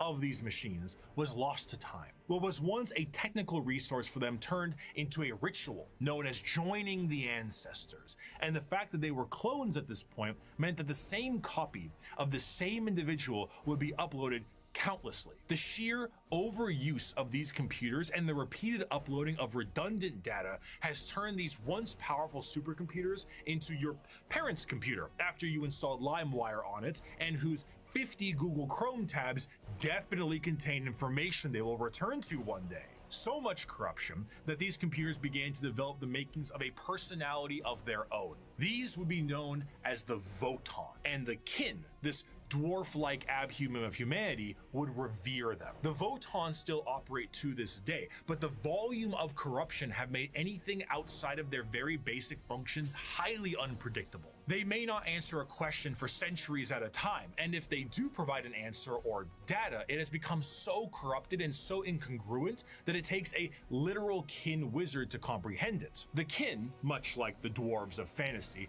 exist nowadays as a mercantile species that constantly work to mine and manufacture. However, their capitalistic desires— I didn't know there were dwarfs in the 40k. biggest crimes a kin can face are being lazy, unproductive, and breaking a contract. Stellar conflicts have broken out over hundreds of years due to the breaking of a deal. So if you signed a contract with a kin, you best stick to it. Because of this, the kin have been known to interact with other species in a fairly common manner. This includes humanity, who have met various members of the kin multiple times, but constantly considered them to be all a different species. Famously, the Imperium noted that the kin they referred to as the Squats were their own species and were wiped out by the Tyranids. Little did they know, they were still around. The kin are acutely aware of two things. The first is that the humans of the Imperium are deeply terrified of technology, so the sheer existence of the Voton is a secret as well as the truth. This extends also to the Iron Kin, sentient robots that are treated in the same esteem of flesh and blood kin, because kin is kin. The second thing they are aware of is where they're from. They are fairly confident that they are from Terra, and they know that if this secret was to be known by the Imperium, that the Imperium might want to take ownership of them and everything they've built. So the more alien they are, the better. Now, this sounds fine and good, right? What could possibly be wrong with these guys besides the hyper late stage space capitalism? Well, we have to go back to their creation. The kin are an entirely clone-based race made from the computers that are exceptionally difficult to recreate. These machines, the Voton, are becoming more and more unpredictable and derelict. If anything were to happen to these machines, it would be a twofold ending of the kin. New kin cannot be reproduced, reducing their numbers, and the existing kin would have no further purpose because the end that awaits them would be non-existent. The horror of the kin civilization is that the entire purpose of their lives is to do the best they can at their duty and upload all they know to the Voton, their ancestor cores, join their ancestors. But doing so is actually the thing that is killing these supercomputers in the first place. The ancestors were dead, but through the first truths, their legacy continued. And though their eyes had shut long ago, indeed the ancestors were watching. Not with a gaze from the AI doesn't have. They just need more RAM. They just need more RAM. Changed. The ancestors still lived. Just get more RAM. This last bit with an enjoyable quote from one Kim. As you may have assumed, the Leagues of Voton are space dwarves with a corporate sci-fi motif, but they are still very much dwarves. They're squat, they're strong as hell, and they hold serious grudges. This time it's just more about your contracts than anything else. And so because of this, they might treat most things about how you would expect a capitalistic dwarf would treat things. You misunderstand, human. I am not here to debate. I am not here to compromise. What you see as yours, I am taking for my kindred. You want to bargain? Torek, unholster our means of negotiation.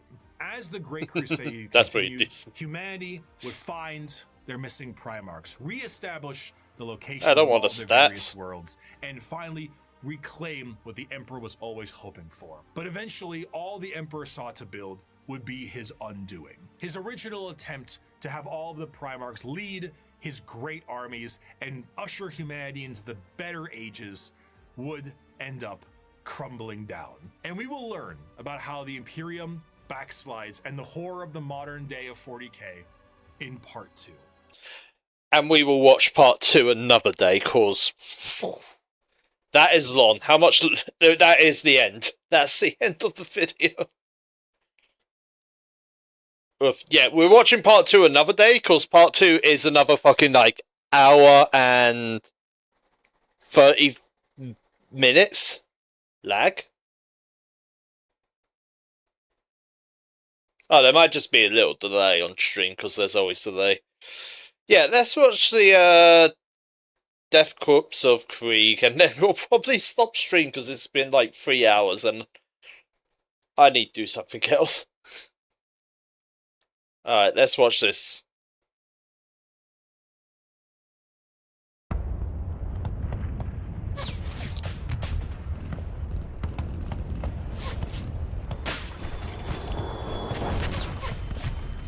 Yeah, quite long. Yeah. I knew it would have to be multiple days for this playthrough. What, like, we'll have to do this another time.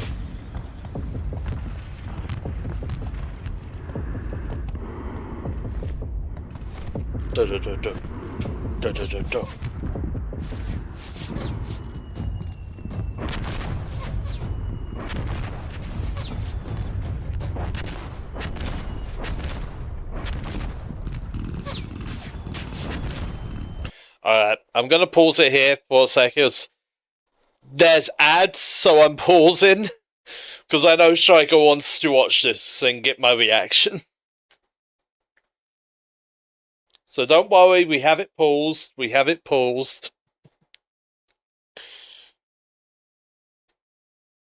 And it's a short video anyway.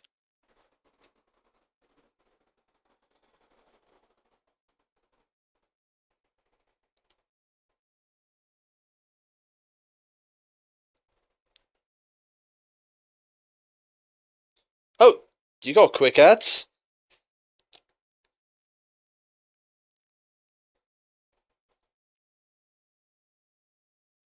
Alright.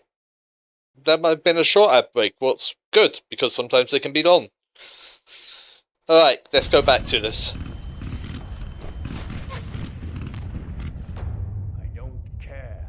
Keep contacting them until we get a reply. Until we get a sit rep on our regiment to our east, Black screen. we cannot act. Send in reserves to reinforce further down the line. Make sure that flank is held. Call in danger close bombardments if need be. Sir. State your number and regiment, guardsman. Troop 302-1.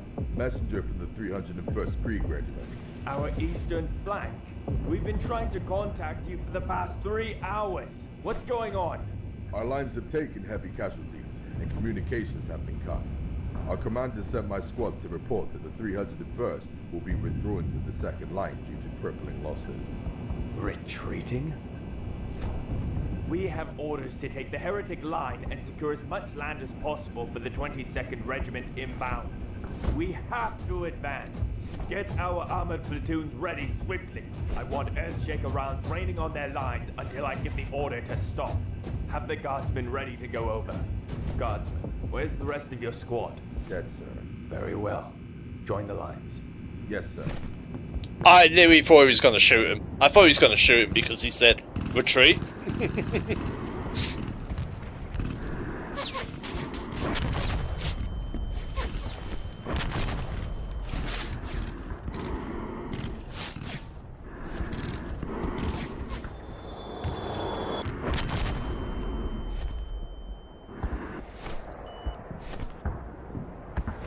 There's no point in shooting at them. I guess, yeah. Be ready for blood.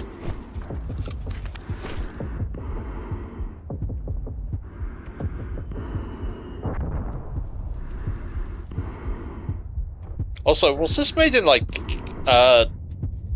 the Gary's mod thing?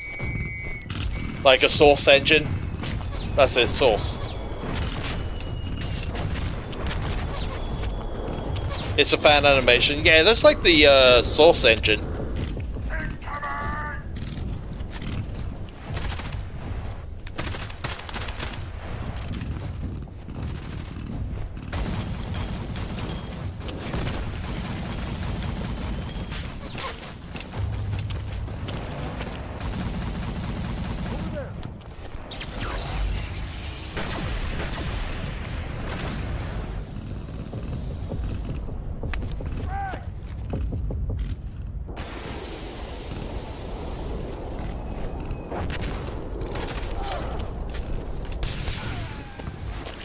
Nice, nice.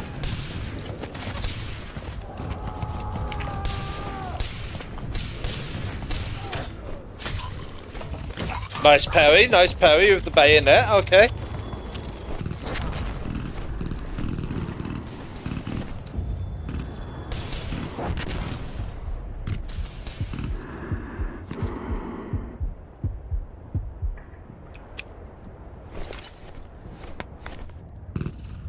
smoke again, I guess? No, natural grenade.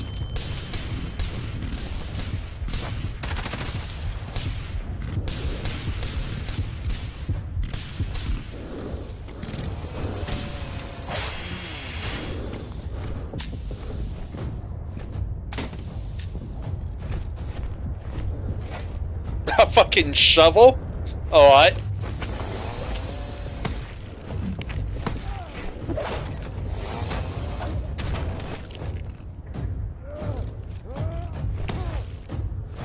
E-tool? Okay, an E-tool. Better than a shovel.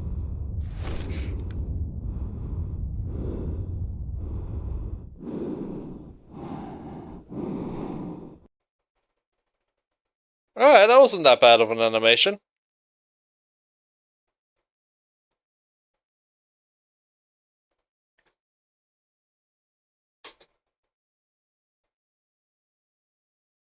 Alright.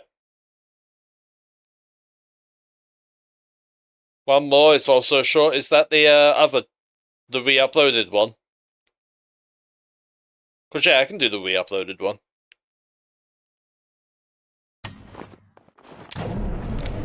And then we'll stop stream after this.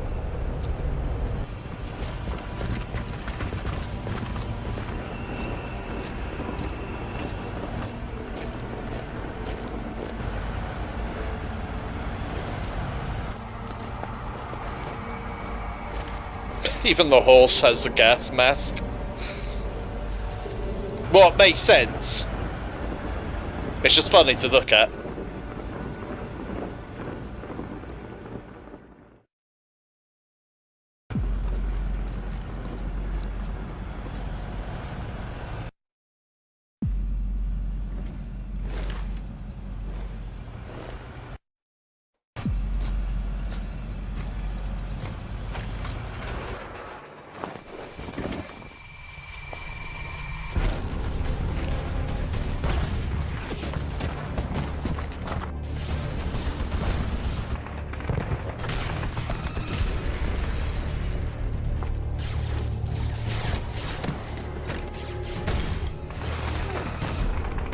God, that guy got vaporized.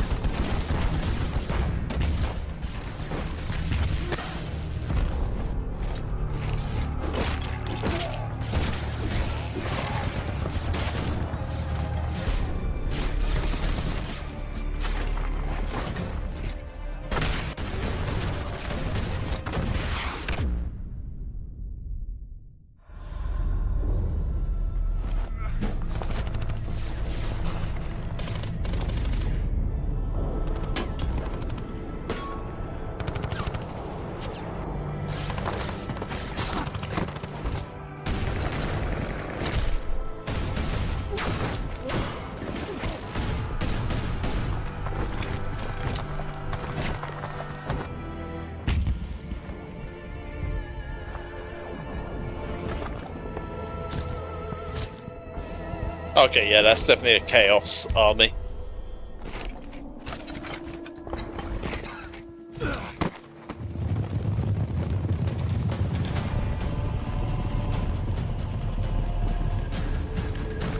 Here comes the cavalry!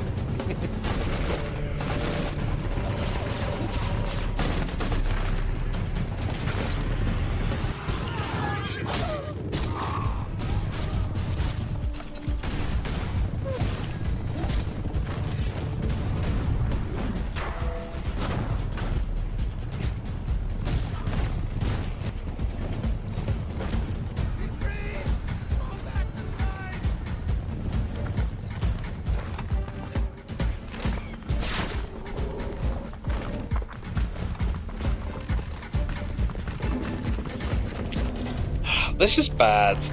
Not the animation. The animation's quite good.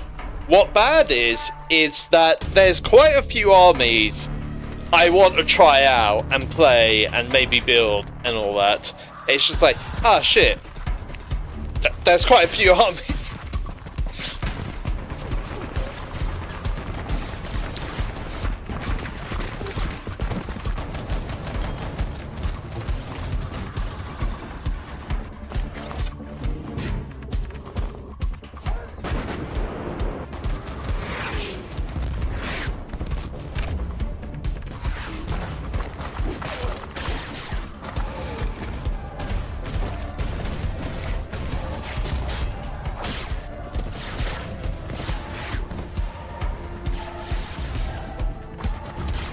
These guys really like their e-tools, don't they? I guess it is a blade, it's a shovel, it's a something else.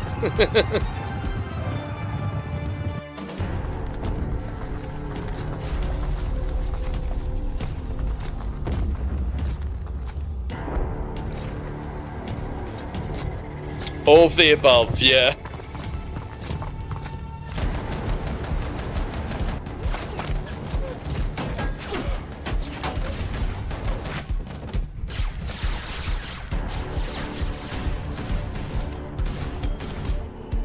Yeah, let the walking tank take the lead.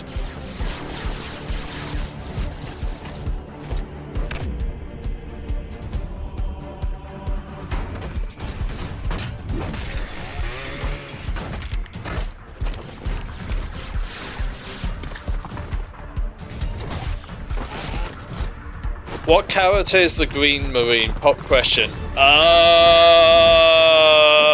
Oh fuck.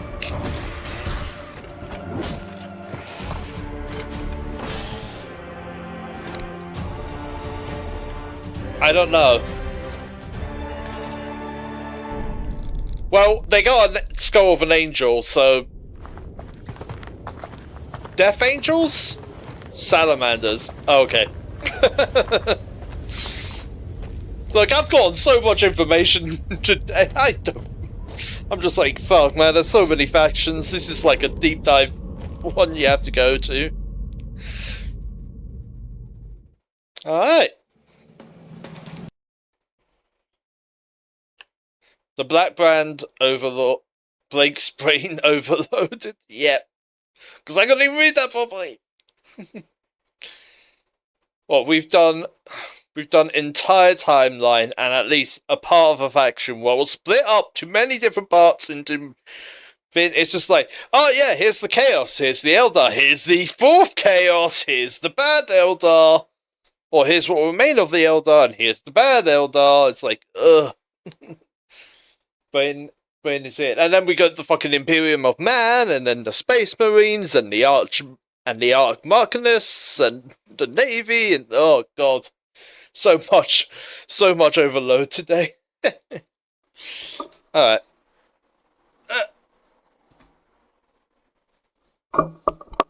Yeah, I don't know when I'm going to be doing the next React video. For my schedule this week, we have.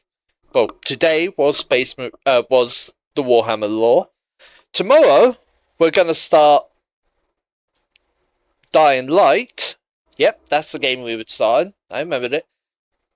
Thanks for the stream. See ya, Hunter. No worries. Yeah, tomorrow we're going to start Dying Light, and we're going to do the same on Friday. And then on Saturday, time is still pending because I need to just check who can make it and all that. We're going to do a friend sub game, Frontal Runners. And that'll be my first time playing it.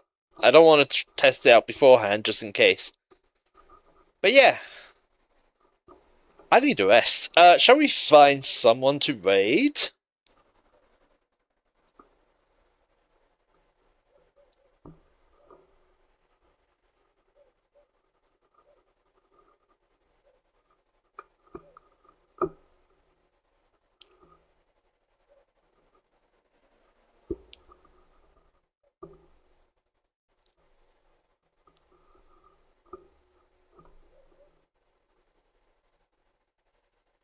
Okay.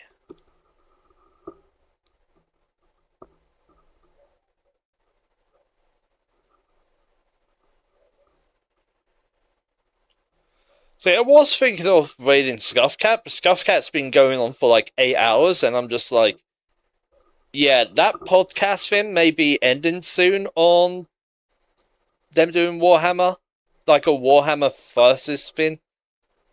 So yeah, that might end soon. Instead, we're going to raid... Could raid Raven. Or, let's raid Ariel. I haven't raided Ariel, or she's playing the Wolf Among Us. So, yeah.